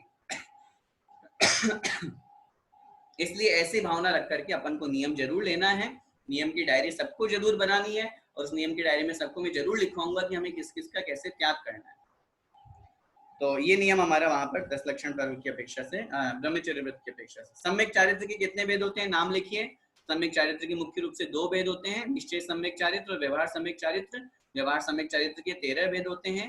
5 प्रकार के जो महाव्रत हैं, बहुत से महानुभावों ने 5 प्रकार के अणुव्रत लिख दिए। 13 प्रकार के चारित्र में अणुव्रत नहीं आएंगे, 13 प्रकार के चारित्र में महाव्रत आएंगे, और 5 समिति और 3 गुप्ति। इसके बाद में रत्नत्रय की महिमा 3 पंक्तियों में लिखी है। इसमें थोड़ा सा 1-2 लोगों ने गड़बड़ करी, बाकी तो सब ठीक रहा। रत्नत्रय की महिमा में जो रत्नत्रय की जयमाला है, सम्यक रत्नत्रय जो हम पूजन करते हैं, उसकी जयमाला लगभग 10-12 लाइनें लिखी हुई है। उन 10-12 लाइन्स में से कोई 3-4 लाइनें अपने को लिखनी थी। जो सम्यक रत्नत्रय का पालन करता है वही 10 लक्षण की साधना करता है, वही रत्नत्रय को प्राप्त करता है, वही 16 कर्ण भावनाओं को पाता है, इंद्र चक्रवर्ती के सब पदों को प्राप्त करता है, वही जीव मुक्ति को प्राप्त करता है। ये वर्णन आपको करना था। किन्हीं महानुभावों ने सम्यक दर्शन, सम्यक ज्ञान और सम्यक चारित्र का अलग अलग महत्व लिख दिया। वो नहीं लिखना था। जब हम बोल रहे हैं रत्नत्रय की तो उस अपेक्षा से तीनों को लिखना चाहिए था। फिर भी जिन्होंने लिखा उनको मैंने 1 नंबर जरूर दिया है 2 में से। 9वें नंबर का प्रश्न था अष्टानिका पर्व को बड़ा पर्व क्यों माना जाता है। सरल था इसका उत्तर, क्योंकि अष्टानिका पर्व शाश्वत पर्व है और ये तीनों लोकों के जीवों के द्वारा, देवों के द्वारा मनाया जाता है। और चारों निकाय के देव अष्टानिका पर्व के अवसर पर नंदीश्वर द्वीप में पहुंच करके 8 दिनों तक लगातार भगवान जिनेन्द्र देव की भक्ति करते हैं, इसलिए इसको सबसे बड़ा पर्व माना जाता है। 10वें नंबर का प्रश्न था नंदीश्वर द्वीप में स्थित जिन प्रतिमाओं की विशेषताएं लिखी है। इसमें विशेषताओं में बहुत अधिक नहीं तो भी आपको लाल नख मुख नयन श्याम अरुश्वेत है, श्याम रंग भौह सिर केश छवि देते, ये वाली लाइंस आपको लिखनी थी कि जिनकी लाल नख मुख, जिनके नाखून और जो मुख है वो लाल रंग का है, नयन श्याम अरुश्वेत है, जो आंखें हैं वो सफेद और काली है, और लाल नख मुख नयन श्याम अरुश्वेत है, श्याम रंग भौह सिर केश, ये आईब्रोज और ये केश जो हैं ये क्या है, श्याम रंग के हैं, काले रंग के हैं, और 500 धनुष की जिनकी अवगाना है। तो ये प्रतिमाओं की वहां पर विशेषता है। इस अपेक्षा से ये आप जिन्होंने लिखा उनको पूरे 2 नंबर। अब इस तरह का जिन्होंने वर्णन किया पूरा उनको 10 इंटू 2 बराबर 20, 20 में से 20 मिले। अगर किन्हीं के कम ज्यादा हुआ है तो उनके निश्चित रूप से मार्क्स 1-2 कम हुए होंगे। अगला जो दूसरा प्रश्न वो है बड़े विस्तार से उनके उत्तर देने थे, 5-5 नंबर के थे और 5 प्रश्न आपको कोई करने थे। कुछ लोगों की ये भी शिकायत रही कि भैया जी समय कम था। समय बिल्कुल भी कम नहीं था। अब आप लोगों को अगर पूरा पोथी पन्ना लिखना है तो उसमें हम क्या कर सकते हैं। अब 1 घंटे की जगह फिर भी मैंने जिनको 1.25 घंटे भी टाइम लिया, मैंने स्वीकार किया। 4:15 तक था लेकिन 4:30 तक भी मैंने एक्सेप्ट किया, तो इसलिए कोई टाइम की कमी नहीं थी। अब वो हो जाता है, लेकिन इसमें कोई विकल्प वाली बात नहीं थी, इसलिए मैं 6 में से 5 कर दिए थे कि चलो 1 और कम कर देते हैं। ज्ञानोपयोग देश फिल इन द ब्लैंक्स करते हुए चक्रम श्लोक को लिखकर अर्थ समझाइए। इसमें जिन्होंने बिल्कुल डिटो संस्कृत में एक भी गलती नहीं करी है और उसका वैसा का वैसा ही अर्थ लिखा है तो आपको पूरे 6 नंबर मिले हैं। और अगर संस्कृत के एक आध शब्द की आपने गड़बड़ कर दी, क्योंकि अब जब हम कॉपी ही उन लोगों की चेक कर रहे हैं जिनके हमें रिजल्ट बनाना है 1st, 2nd, 3rd या इस तरह का, तो फिर उसमें तो एक एक शब्द देखा जाता है। और इसके अर्थ में भी जिन्होंने वही अर्थ जो लिखा है सामने से वही प्रयोग किया है तो ही उनको 6 नंबर मिले हैं, बाकी को नहीं मिल पाए हैं, बाकी को 5 मिले होंगे। सिद्ध भगवान की कोई 10 विशेषता या गुण लिखिए। इसमें पूरी जयमाला आपकी थी, सिद्ध भगवान की पूरे अष्टक आपके थे। कोई से भी आप लोगों ने 10 गुण लिखे, वो मैंने स्वीकार किए हैं। 1-2 लोगों ने तो ऐसा भी किया कि सिर्फ नाम लिख दिए, सिद्ध भगवान के 10 गुण, अरूपी, अगंध, अमान, ऐसा करके, और 3 लाइन में उत्तर दे दिया।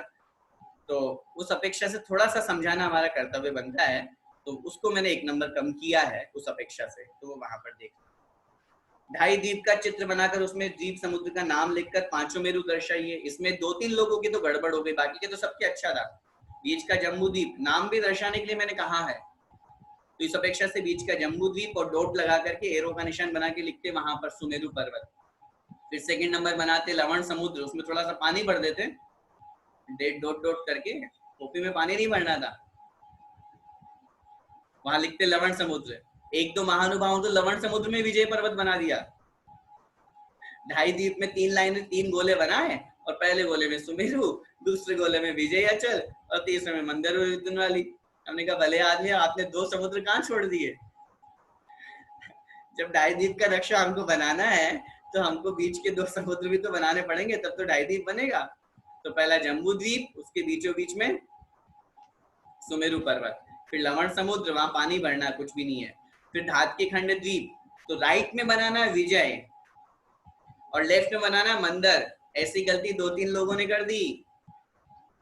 राइट में बनाना विजय, सुदर्शन विजय, फिर है इधर अचल, अचल मंदिर नहीं अचल। 2-3 लोगों ने गलती कर दी, एक तरफ विजय और अचल दोनों लिख दिए और मंदिर विद्युन्माली एक तरफ दोनों लिख दिए, गलती हो गई। और फिर उसके बाद वापस एक और गोला बना करके कालोदरी समुद्र बनाइए। फिर उसके बाद में अर्ध आधा द्वीप बनाइए, पुष्करार्ध। पुष्करार्ध के पूर्व में मंदर और पश्चिम में विद्युन्माली। इस तरह जिन्होंने बनाया उनको पूरे 6 नंबर मिले। अब जिन्होंने नहीं बनाया है वो अब मत बनाने बैठ जाना। जो लोग अपनी अपनी कॉपी खुद चेक कर रहे हैं, ईमानदारी से अपने अपने नंबर में पूछूंगा आपसे कितने नंबर आए। चलें आगे बढ़ते हैं। उत्तम क्षमा को समझाते हुए इसका महत्व बताइए। ये बहुत अच्छा टॉपिक था, आप सब लोगों ने इसमें बहुत अच्छी मेहनत की। जिन्होंने भी कॉपी मेरे पास में भेजी है उन्होंने बहुत अच्छा लिखा। इसमें लगभग सभी के सही उत्तर मिले हैं, क्योंकि क्षमा धर्म हम लोग पढ़ते भी हैं, सुनते भी आ रहे हैं, तो सिर्फ मात्र लिखना ही नहीं है, उसको हम अपने जीवन में भी उतारना है। बहुत से लोगों ने लिखा भी से कि निश्चित रूप से हमने ये पढ़ाई नहीं है, हम कोशिश भी करेंगे अपने जीवन में उतारने की। कोई हमारे ऊपर किसी भी तरह का गलत आरोप लगाता है या सही आरोप भी लगाता है, हमारे साथ गलत व्यवहार करता है, तो भी हमें उसके साथ में क्षमा भाव धारण करना चाहिए। सम्यक दर्शन के 25 दोषों के नाम ये बहुत सरल थे, सब लोगों को याद थे, सबने लिखे। लेकिन एक दो लोगों ने जहां गड़बड़ की वहां ये गड़बड़ कर दी कि 25 दोषों में से 8 अंगों के विपरीत लिखने थे। तो एक महानुभाव ने तो सीधा सा लिख दिया कि 8 अंगों के विपरीत 8 दोष होते हैं। भैया 8 दोषों के नाम तो लिखिए, उन्होंने नाम ही नहीं लिखे, तो वो थोड़ा सा ठीक नहीं हुआ। उसके 1 नंबर मैंने कम कर दिया था। बाकी 8 जो दोष हैं और 8 मद हैं, 6 अनायतन और 3 मूर्ता, ये 25 दोष होते हैं। अंतिम जो प्रश्न था, नंदीश्वर द्वीप के चारों दिशाओं में स्थित अलग अलग पर्वतों की संख्या, उनका रंग और उनकी ऊंचाई लिखनी थी। तो चारों दिशाओं में स्थित अलग अलग पर्वत 4 अंजनगिरी, 16 दधिमुख और 32 रतिकर।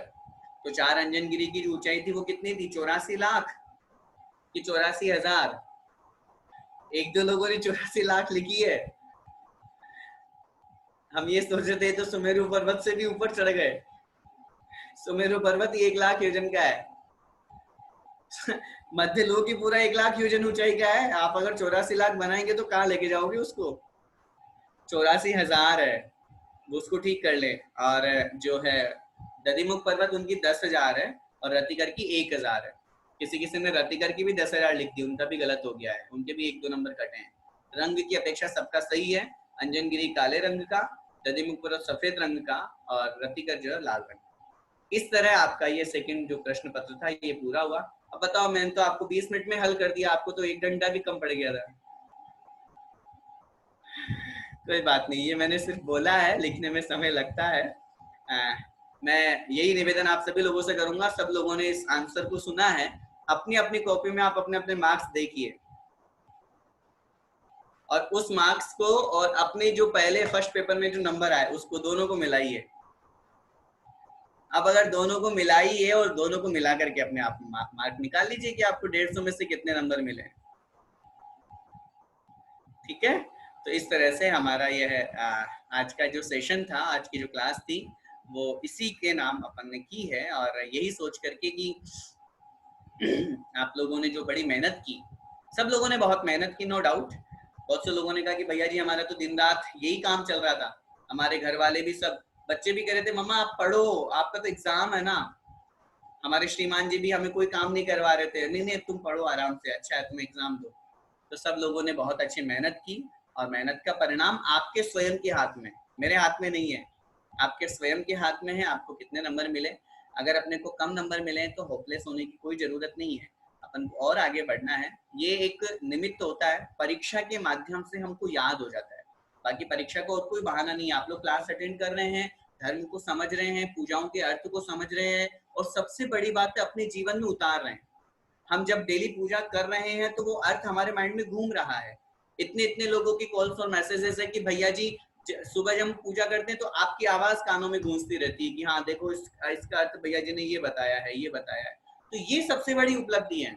अगर हमारे नंबर कम आए तो इसमें बिल्कुल भी होपलेस होने की जरूरत नहीं है।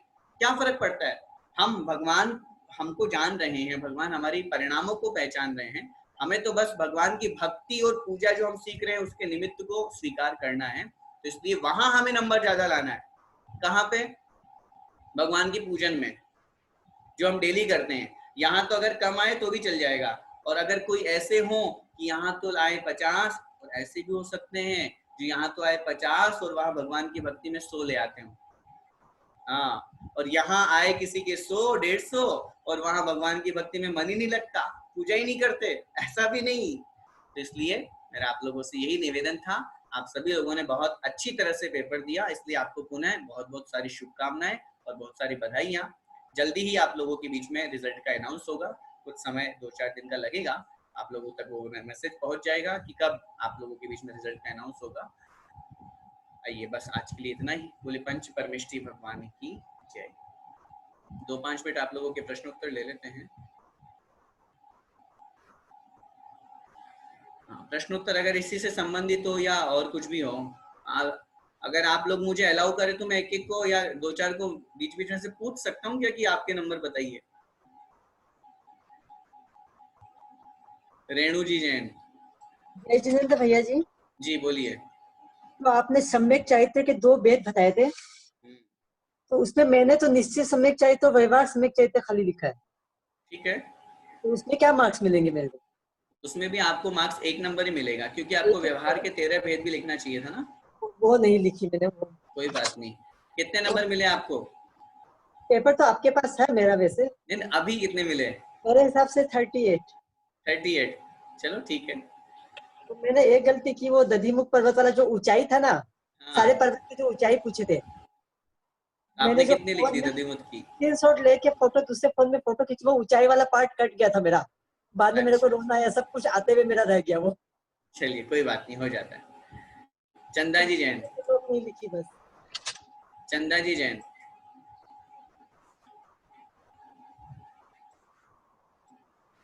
उनके यहाँ चंदा जी बोलिए। जय जैन भैया जी। भैया जी, एग्जाम देके इतना अच्छा लगा। पिछली बार मैंने एग्जाम नहीं दिया, लेकिन पेपर देख के ऐसे लग रहा कि सारा इतना इजी आंसर। बीच में 5 दिन पढ़ भी नहीं पाई, एक दिन पढ़ी, क्लास सारा अटेंड की, क्लास में इतना अच्छा समझ में आया, इतनी खुशी। फर्स्ट टाइम मैंने धर्म पढ़ के एग्जाम दिया, बहुत अच्छा लगा। चलिए अच्छा, कहाँ से बोल रही हैं आप? मैं गुवाहाटी से। अच्छा, चलो कितने नंबर आए आपके? भैया जी नंबर तो कम ही आए, 70 आए नंबर तो। उसमें फर्स्ट पेपर में, ऑफलाइन वाले में?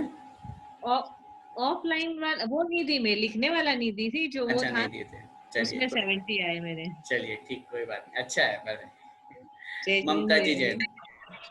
हाँ, मनुष्य में क्या दुख है? मनुष्य गति में क्या दुख है भैया जी? मनुष्य गति में क्या दुख है मतलब? किसी ने पूछा मनुष्य गति में कौन सा दुख है? आप मनुष्य गति में हो कि नहीं? हम तो दुखी दुख में है, और क्या दुखी बोल दो उनको दुखी है भैया जी, इस मनुष्य गति में सुखी नहीं हमारे पास, बोल दो उनको कि सुख होते तीर्थंकर के होता है। ऐसे प्रश्नों के उत्तर हम नहीं बता सकते हैं, न हमें मालूम है। अगर किसी ग्रंथों की या कहीं किसी लोगों को तो नहीं, हम लोग पूछे थे, नहीं पता किस अपेक्षा से पूछा है, वो अपेक्षा देखनी पड़ेगी। कोमल जी बाकलीवाल। जय जिनेंद्र भैया जी। जी बोलिए। भैया जी मैंने सम्यक चारित्र केवल सीधा ऐसे ही लिखा, 13 प्रकार का कहा गया है, निश्चय वो भी ठीक किया है मैंने। उसमें पूरे नंबर मिलेंगे भैया जी? हाँ बिल्कुल, उसमें 2 नंबर मिलेंगे। जी भैया जी ठीक। शोभा जी जैन।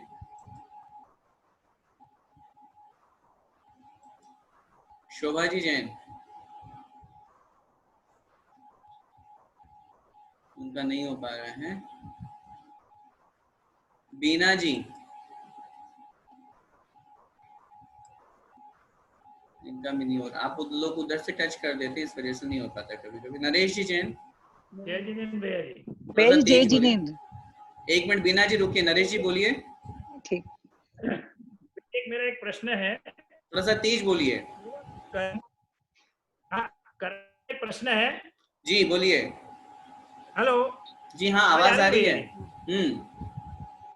कर्मों का आना आश्रव है, तो ये कर्म वर्गणाएं द्रव्य स्वरूप की कर्म वर्गणाएं कहाँ से आती है? ये कर्म वर्गणाएं जो हैं, ये पूरे तीनों लोकों में ठसाठस भरी हुई है। पूरे तीनों लोकों का ऐसा भी एक पिन पॉइंट नहीं है जहां पर ये वर्गणाएं ना हो।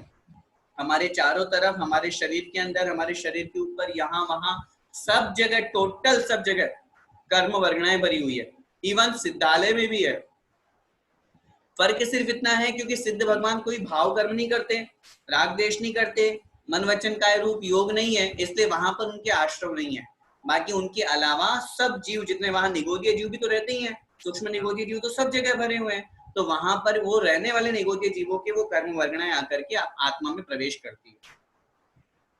मतलब हमारे आसपास भी रहती है वो वर्गणा है, तो बात सब मतलब ये जगह हुआ। मैं निवेदन करूं, सब जगह श्रीमान जी, पूरे तीनों लोकों में हम जहाँ बैठे हैं, जहाँ उठ रहे हैं, बैठ रहे हैं, अगर हम ऐसा मानेंगे तो मंदिर में जाने पे वर्गणाएं नहीं आएंगी क्या?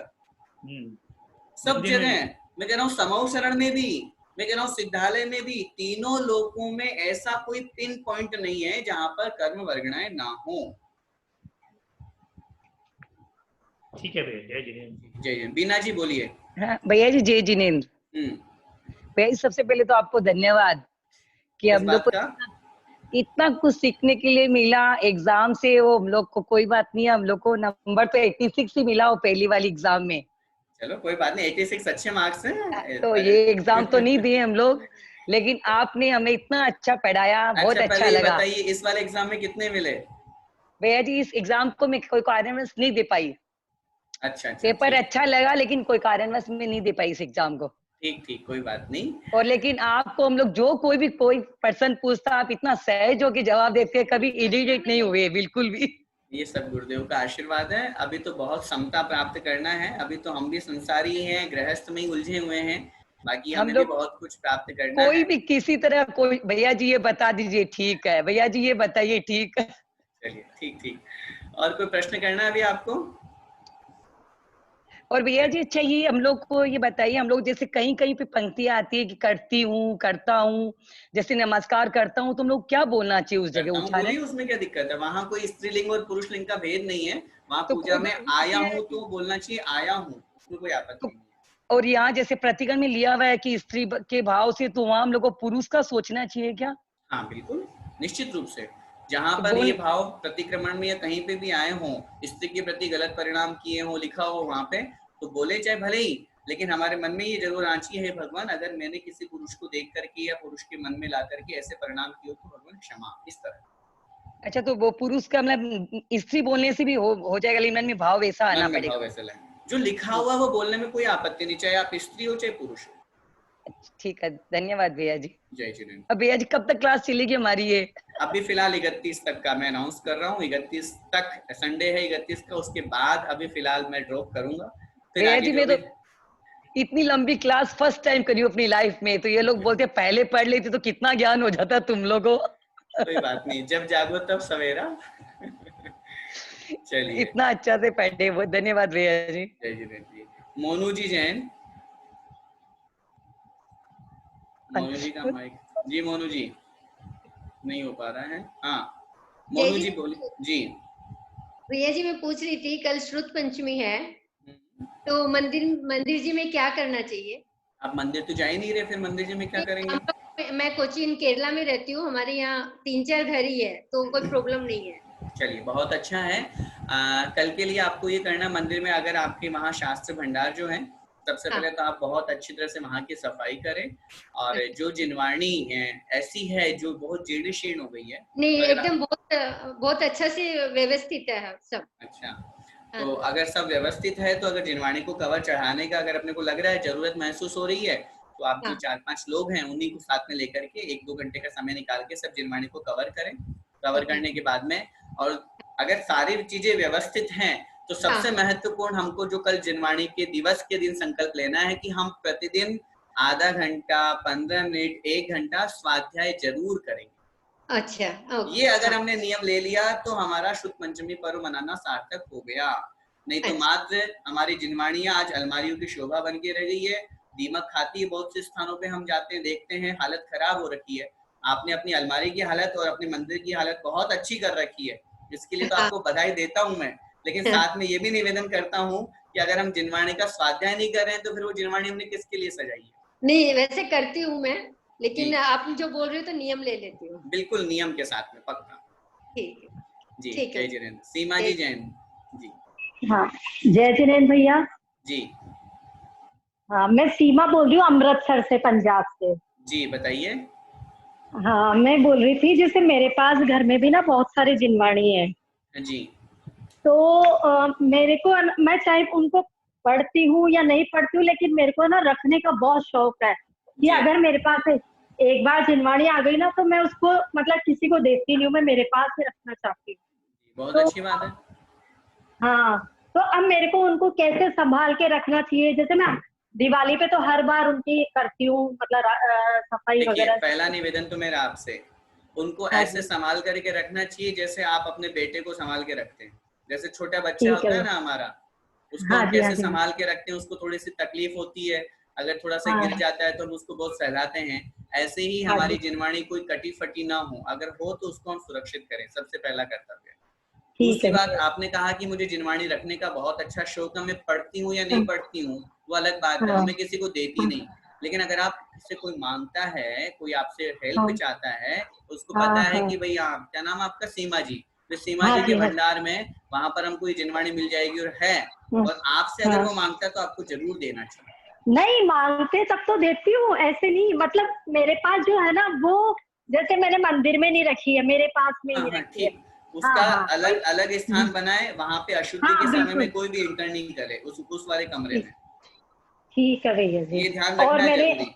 मैं सब लोगों से ठीक है। निवेदन करना चाहता हूँ, वैसे मैं ये निवेदन कल करने वाला था लेकिन प्रसंग आ गया इसलिए इससे वही कह रहा हूँ। अपने घर परिवार में, अपने घर में एक कमरा ऐसा बनाओ जो जिनवाणी का हो, जहाँ पे भगवान की हाँ। फोटो हो, जहाँ मंगल कलश स्थापन हो, जहाँ बैठ के स्वाध्याय करने का भाव बनता हो हमारा। ऐसा करेंगे तो हमारा घर बनाना सार्थक होगा। खुद के लिए तुमने बड़े बड़े कमरे बनवा लिए और भगवान को रख दिया एक कोने में, बस टांग दिया वहां दीवार पे, ऐसा नहीं होता है। जिनवाणी आपके पास में रखी हुई है, उसको आप बिल्कुल व्यवस्थित करें, एक कमरा उसका बनाएं और उसमें शुद्धि अशुद्धि का पूरा ध्यान रखें। और सबसे महत्वपूर्ण बात, आप खुद कह रहे हैं कि मैं पता नहीं करती हूँ कि नहीं करती स्वाध्याय, लेकिन आपको कल ये नियम लेना है शुद्ध पंचमी के स्वाध्याय अवसर डेली पर। नहीं, स्वाध्याय डेली करती हूँ, मतलब सारी किताबें नहीं पढ़ पाती हूँ, जैसे मेरे कोई पास बात बहुत नहीं, सारी किताबें हैं। कोई बात नहीं, कोई बात नहीं। हाँ, हाँ, हाँ। अगर आपके और पास में मेरे, कोई बहुत प्राचीन ग्रंथ हो, कोई प्राचीन किताब हाँ। हो जो नया हो, तो आप हाँ, जरूर हाँ। एक बार मुझे आप भेजिएगा, व्हाट्सएप करिएगा उसका नाम, ताकि अगर हमें ठीक कभी है। आवश्यकता पड़ी तो आपसे मंगवाएंगे। जिस हिसाब से आप कह रहे हैं कि बहुत सारी है, तो हम भी तो देखें कितनी सारी है। ठीक है भैया जी। और मैं कह रही थी कि अब जैसे मैंने मंदिर बनाया हुआ है घर में, तो मंदिर तो सेकंड फ्लोर पे बनाया था और जिनवाणी रखने के लिए तो अलग ही अलमारी, स्टडी रूम का था, तो वो मैंने जिनवाणी सारी स्टडी रूम में रखी है, मतलब दोनों अलग अलग जगह है, तो ठीक है। हाँ ठीक है, कोई आपत्ति नहीं है। ठीक है। और इस बार मैंने पहली बार मतलब फर्स्ट पेपर दिया था, क्योंकि मैं सिर्फ 4 दिन ही पढ़ी थी आपसे केवल। कोई बात नहीं, कोई बात नहीं, ठीक है। ठीक है, आपकी आवाज थोड़ी सी ब्रेक हो रही है। मैं कह रही हूँ फर्स्ट पेपर में 80 मार्क्स आए थे मेरे। अरे वाह, वेरी गुड, बधाई बाप। हाँ, क्योंकि मैं पढ़ी नहीं थी ना, सिर्फ 4 ही दिन पढ़ी थी आपकी क्लास, 4 दिन पढ़ने से 80 आ गए, तो फिर तो पूरे दिन पढ़ते तो आपके 100 में से 100 आ जाते। हाँ, सब बच्चे यही बोल रहे थे मुझे, बच्चे यही बोल रहे थे कि मम्मी चलिए चलिए आगे बढ़ते हैं। ठीक है, नीताजी ठीक है। जैन, नीताजी जैन,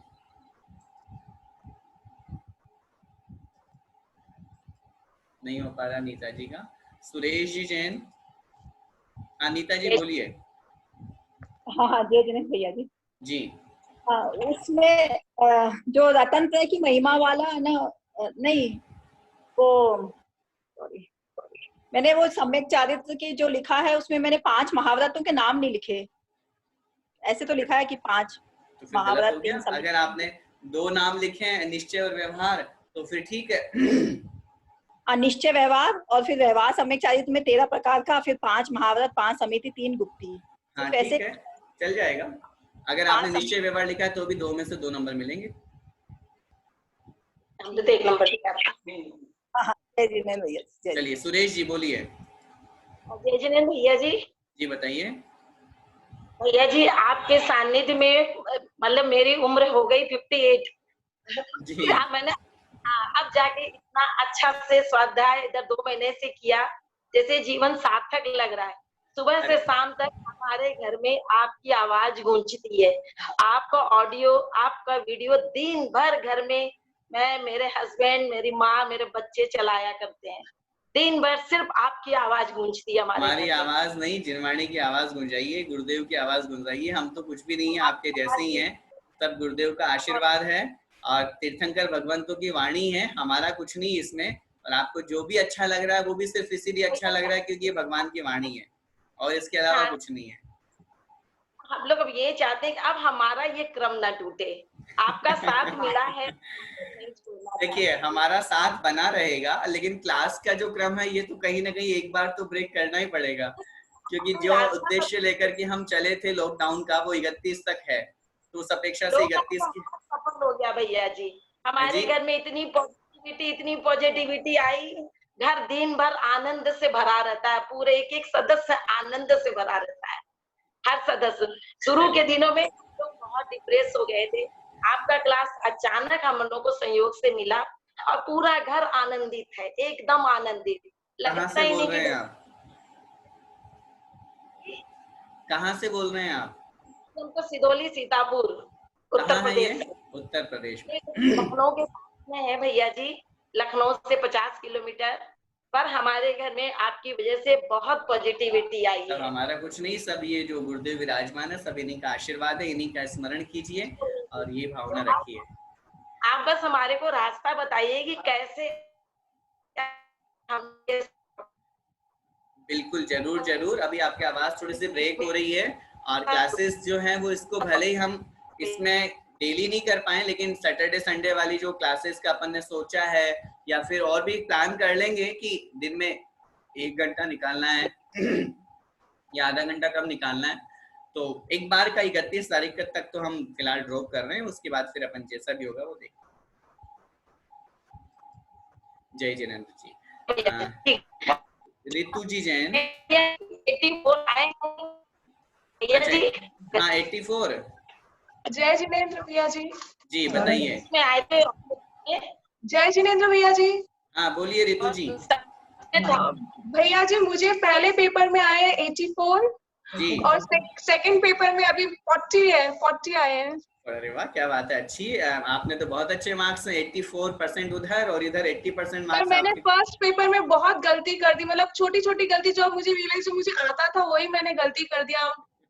मतलब पढ़ने में अक्षर मतलब समझने में थोड़ी गलती, हिंदी का प्रॉब्लम है थोड़ा सा। पर भैया जी बहुत बहुत धन्यवाद आपको। मैं एक 0 लेवल पे खड़ी थी, मुझे हिंदी भी पूरी अच्छे से पढ़ने नहीं आती, तो संस्कृत तो दूर की बात है, पर आज मैं संस्कृत की सिद्ध की पूजा पढ़ पा रही हूँ और वो सब आपकी वजह से भैया जी। देखिए मैं बिल्कुल भी क्रेडिट, आप कितना भी बोल लो, मेरे पास में कोई क्रेडिट लेने के लिए जगह ही नहीं है, सारा क्रेडिट जाता है हमारे गुरुदेव को। मैं अपने आप को खुद जानती हूँ ना, मैं कहाँ थी, मैं पूरे मतलब पूजा करती थी, पर बस वो करना ही था, कुछ समझ में नहीं आता था, पोथी पढ़ वाली बात थी, कुछ नहीं आता था। पर आपने मुझे कुछ स्टेज में लाके खड़ा कर दिया कि आज मैं कोई पूछे तो मैं उसको भी बता सकती हूँ। चलिए बहुत अच्छा, इस भावना को और आगे बढ़ाइए और इसीलिए इस उद्देश्य को यही विनती है भैया जी, आप क्लासेस जरूर कंटिन्यू रखिएगा, चाहे आप सैटरडे संडे कीजिए, पर हमें छोड़िए मत आप, हम आपके साथ आगे बढ़ना चाहते हैं।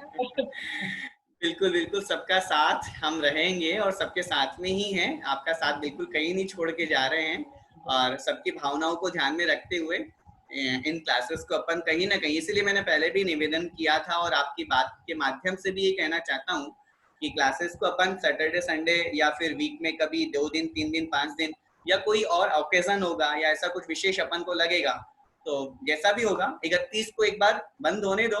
अभी तो सब लोगों की भावनाएं हैं, उसके बाद में फिर देखते हैं कितनी डिमांड आती है, उस अकॉर्डिंग फिर अपन आगे विचार करेंगे ताकि हमारे। एक रिक्वेस्ट हो रहा है भैया जी, सिद्ध भक्ति को एक्सप्लेन कीजिएगा ना। ठीक है, अभी 31 तारीख के पहले एक दिन निकाल करके हम सिद्ध भक्ति को एक्सप्लेन कर लेंगे। धन्यवाद भैया जी। जी जय जिनेंद्र जी। जय जिनेंद्र। स्नेहलता जी, स्नेहा जी, स्नेहा जी बोलिए। जय जिनेंद्र भैया जी। जी थोड़ा सा तेज बोलिए। जय जिनेंद्र भैया जी। जी बताइए। भैया जी मैं आपकी क्लास रोज पढ़ती हूँ, लेकिन हाथ उठाते, लेकिन आप को मतलब कोई टाइम ही नहीं दे पाते आप हमारे लिए। मैं आपसे हाथ जोड़ के क्षमा चाहता हूँ, अभी मेरी लिस्ट में 70 लोग हैं, अब अपने पास में टाइम मिलता है प्रश्नोत्तर के लिए मुश्किल से 10-15 मिनट, और 10-15 मिनट में भी जैसे अभी ये रितु जी ने लगभग 3-4 मिनट ले लिए। मतलब एरिया का तात्पर्य ये है कि प्रश्नोत्तर जब होता है तो अब जैसे कल शाम के भक्तामृत स्तोत्र में एक सज्जन थे, उन्हीं के प्रश्न में पूरा भक्तामृत स्तोत्र का प्रश्नोत्तर का समय चला गया, तो हो जाता है। मैं तो सोच रही थी सब लोगों से पूछना पॉसिबल भी नहीं होता है। अब ऐसा हम कर लेंगे, एक दिन प्रश्नोत्तर का ही टाइम देंगे पूरा। जी जिसको जो प्रश्नोत्तर पूछना वो प्रश्नोत्तर ही करेंगे। बोलिए अपना प्रश्न बताइए। प्रश्न हमारा यही है कि मेरे को आपके ग्रुप से ही जोड़ना है। बहुत ही आनंद आ रहा हमको, आपके पढ़ाई में इतना अच्छा लगता है कि सबसे पहले हम 3 बजे का टाइम देखते कि कब भैया जी की क्लास शुरू हो। इतना अच्छा लगता है, लेकिन पेपर नहीं दे पाई मैं भैया जी। चलिए कोई बात नहीं, देना था, पेपर देना चाहिए था। इसके लिए जी मैं दे नहीं पाई, पता नहीं क्यों, मेरे को समझ में नहीं आया कि कैसे पेपर देना है, कैसे चालू करना है, ये हमको अभी आया नहीं था समझ में। चलिए कोई बात नहीं, अभी आपके पास में पेपर पहुंच गया है ना, तो आप जी उस पूरे पेपर लिख लिए मैंने, आपने जो बोले पूरे प्रश्न के उत्तर लिखे मैंने। बहुत तो अच्छा, मतलब ये बहुत अच्छा, पढ़ाई तो मैं आपके साथ कर रही हूँ, लेकिन बहुत ये अच्छा। लग रहा है कि अगले पेपर जरूर देंगे, आप साथ नहीं छोड़िएगा, आप हमेशा आप पढ़ाते रहिए इस प्रकार जरूर से। जरूर जरूर। सुभाष जी जैन। जय जिनेन्द्र भैया जी। जय जिनेन्द्र। सुभाष जी जैन। नहीं, आपके वहां से कोई प्रॉब्लम है सर, इधर से आवाज नहीं हो पा रही है। सुभाष जी नहीं हो पा रहा। रेणुका जी जैन। हेलो। हाँ सुभाष जी बोलिए। हाँ जय जिनेन्द्र भैया जी। जी बताइए। ऐसा था भैया जी, जो आनंद की अनुभूति हो रही हो तो सब भी प्रकट कर रहे हैं, और मैं भी कर रहा हूँ प्रकट जी। मैं भी प्रकट कर रहा हूँ, लेकिन एक प्रॉब्लम ये आ गई, मेरी पत्नी जी का फोन खराब हो गया है। तो अच्छा। उनका अनुरोध है कि उनके नंबर आप कल मेरे ही नाम से भेज दीजिएगा। कौन से वाले नंबर? ये जो इसमें आएंगे ना अपने 50 नंबर वाले पेपर के। अच्छा, उसमें आपने दिया होगा। क्या है आपकी श्रीमती जी का नाम? ये सुशीला जी जैन। सुशीला। ठीक है, देख लेंगे, कोई दिक्कत नहीं है। बेंगलोर। तो क्या वो सुभाष जैन में भेज दीजिएगा। और पंडित जी एक बात और कहना चाह रहा था मैं, भैया जी। हाँ जी। मतलब अभी 61 साल की उम्र हो गई है मेरी, हर साल आचार्य श्री के पास जाता हूँ मैं। अच्छा। लेकिन जो आनंद इस लॉकडाउन में आया है, और जो मतलब हमने जो ज्ञान अर्जित किया है, उसका कोई मतलब पारावार नहीं है, कोई पारावार नहीं है। ये ईमानदारी से कह रहा हूँ, मेरे मन से, हृदय से कह रहा हूँ मैं आपको, कोई बड़ाई की बात नहीं कर रहा हूँ। समझ रहा हूँ। मैंने ऐसा लग रहा है कि 60 वर्ष मतलब खुद ही ऐसे ही। नहीं, देखिए आप आचार्य श्री के पास में जा रहे हैं, आचार्य श्री के पास भले आचार्य श्री के माध्यम से आपको आचार्य श्री ने आपको नहीं कहा हो, नहीं उपदेश दिया हो, लेकिन उनकी मूर्ति ही हमारे लिए उपदेश है, उनका सानिध्य सामीप्य आपको मिल रहा है, वही हमारे लिए उपदेश है। बाकी ये तो क्या है, ये तो हमारी जनरल चर्चा है। जहाँ आचार्य भगवंत है तो हम तो उनके चरणों की धूल भी नहीं है। तो हर साल जाते हैं, लेकिन जो आनंद मिला ना, बस क्या बताऊं आपको मैं। और ये मेरा पेपर अच्छा नहीं हुआ, लेकिन ये जो मैंने लिखित पेपर दिया था ना, जी। ये अच्छा नहीं किया, उसमें तो 91 आए थे मेरे। अरे वाह, लेकिन क्या बात है। ये पेपर अच्छा नहीं हुआ, मतलब क्या है, लिखना थोड़ा ऐसा ही है। वैसे मैं कविताएं बहुत लिखता हूँ, मैं आचार्य श्री पे भजन बहुत अच्छे लिखे हैं मैंने। अच्छा, वेरी गुड, बहुत अच्छा। कभी मौका मिलेगा तो सुनाऊंगा आपको मैं। बिल्कुल जरूर सुनेंगे आपसे, जरूर सुनेंगे। जी जय जिनेन्द्र। जय जिनेन्द्र। जय जिनेन्द्र। रेणुका जी। जय जिनेन्द्र भैया जी। जी बताइए। भैया जी मेरे नंबर तो कम आए, 87 नंबर आए फर्स्ट वाले पेपर में, और सेकंड वाले में अभी मैंने कैलकुलेट करे तो 43 करीब आ रहे हैं। अच्छा। वो भी मैंने काटे हैं, सब आ रहे थे मेरे को, सिर्फ सिद्ध भगवान की पूजा लर्न नहीं है, इसीलिए वो एक क्वेश्चन मेरा रह गया। बाकी सब क्वेश्चन बहुत अच्छा से मैंने बहुत याद किया, जैसे बोर्ड की एग्जाम के लिए तैयारी करते वैसे तैयारी करी। और खुशी का अगर बोलूं तो सब लोगों ने बोल दिया, बोलने के लिए कुछ बचा ही नहीं है। अरे ये सब इसके लिए थोड़ी सेशन चल रहा है, ये प्रश्नोत्तर वाला सेशन है। भैया जी भगवान को देखने का नजरिया बदल गया है, भगवान को सही नजरिए से देखते हैं, पहले तो पता ही नहीं था दर्शन कैसे करना है। बहुत अच्छा, बहुत अच्छा। हमारी मेहनत सार्थक हुई, आप सब लोग धर्म से इतना जुड़े। भैया जी लेकिन नंबर कम आए तो मुझे लगता है कि हमारी मेहनत में कुछ न कुछ कमी है। ऐसा कुछ नहीं, देखो नंबर तो है, ये अपन भी जानते हैं कि अपनी कमी है, लेकिन हम तो बस ये जानते हैं कि हम आपके बीच में बैठ करके थोड़ा बहुत कुछ कर रहे हैं। हमने जो सीखा है वो एक कोशिश अपन ने शुरू की, सब लोगों से मिलकर के, सबका सहयोग होकर के अपना काम कोई भी फाइनल होता है। और सब लोग इतनी अच्छे आपके उद्गार हैं। और जहाँ मैं तो एक बात सिर्फ इतना सा जानता हूँ, मुझे ज्यादा कुछ नॉलेज नहीं है, शास्त्रों में ये लिखा हुआ है कि अगर हम किसी को नमोकार मंत्र सिखाते हैं, तो उसका इतना पुण्य लगता है कि वो अगले भाव में शुद्ध केवली बनता है। भैया जी आप बिलीव नहीं करेंगे, मेरे यहाँ एक बाई काम करती है, आज मेरी बेटी MBBS की क्लास कॉलेज में पढ़ रही है, 2nd ईयर में है। उसको मैंने ये बोला, तू इसको पहला जो पानी का घूंट है वो तू दे, ताकि इसके अंदर जैन के थोड़े वो आए।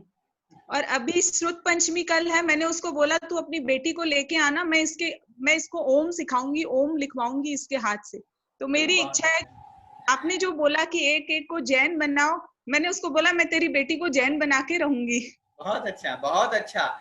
ये अगर आपने काम किया है और ये सोचा है तो आपने बहुत बड़ा काम किया है। आप स्वयं भी जैन बने, अपने परिवार को भी बनाए और अन्य को भी जैन बनाए, ये बहुत बड़ा काम है।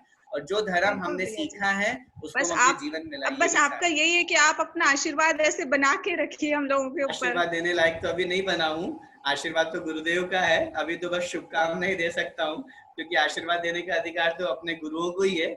हम तो आपके मात्र शिक्षा गुरु ही हैं। आप शिक्षक के, हम लोगों के माथे पे सर पे हाथ रख के रखिए शिक्षक के जैसे। बहुत अच्छा, चलिए ठीक है, ठीक है। जय जिनेंद्र। जय जिनेंद्र भैया जी। जी, आज का अंतिम प्रश्न लेते हैं, डोली जी। जय जिनेंद्र भैया जी। जी बोलिए। भैया जी, हमने आपकी प्रशंसा कर तो दी, अब हमारे पास कुछ शब्द ही बचे। आपकी आवाज थोड़ी सी ब्रेक हो रही है। हाँ, जय जिनेंद्र भैया जी। जी बोलिए। हाँ भैया जी, जो सबकी जो इच्छा है वही हमारी भी इच्छा है। बहुत अच्छा लगा भैया जी आपके साथ इस बार। सच में लॉकडाउन जो है वो पूरा सफल हो गया। मतलब कभी कभी तो मन में ऐसी भी आ जाती है कि इस साल में ऐसा लॉकडाउन जरूर होना चाहिए। अच्छा, ऐसा भाव आ रहा है आपके। चलिए, आपके भावों की हम प्रशंसा करते हैं। हम ये भगवान से प्रार्थना करेंगे कि भगवान कोरोना नहीं हो लेकिन लॉकडाउन हो जाए। जरूर जरूर भैया जी, कम से कम आपका सानिध्य इसी तरह हम लोगों को प्राप्त होता रहे। और भैया जी प्लीज क्लास को कंटिन्यू रखे एकदम। अच्छा भैया जी, एक क्वेश्चन था, ये की महिमा 3 पंक्तियों में लिख के आपने, ऐसा क्वेश्चन था अपना कल ये, तो इसका मैंने वो जो चहुगति फणिहरण वो वाला मैंने इनका जो 3 था ना, वो तीनों मैंने उसका वो अलग अलग हो गया एक्चुअल में। फिर भी मैंने उसको 1 नंबर दिया है। हाँ, वैसे वो तीनों अलग अलग हो गया। जब मैंने वो अर्थ पढ़ाया था तो बताया था ना कि अलग अलग अपेक्षा से कथन किया गया है। सम्यक दर्शन की अपेक्षा से चहुगति विषय हरण मणि वो बताया गया है। दुख पावक जलधार ये सम्यक ज्ञान की अपेक्षा से। तो जब रत्नत्रय की पूरी की बात करेंगे तो फिर वहां से हमें जयमाला ग्रहण करें। ठीक है, वो जयमाला की लिखी थी क्या? जी, रत्नत्रय की महिमा का वर्णन तो उसी में है ना। चलिए, जय जिनेंद्र जी। चलिए आइए। जय जिनेंद्र भैया जी। हाँ, जय जिनेंद्र। कौन बोल रहे हैं? चलिए, हो गया। आइए जयकारा बुला करके क्लास को एंड करते हैं। बोले पंच परमेष्ठी भगवान की जय। द्वादशांग जिनवाणी माता की जय। संत शिरोमणि आचार्य भगवंत 108 श्री विद्यासागर जी महाराज की जय। परम पूज्य गुरुदेव मुनि पुंगव श्री 108 सुधा सागर जी महाराज की जय। 2.5 दीपस्थ समस्त मुनिराजों की जय। सभी को जय जिनेंद्र।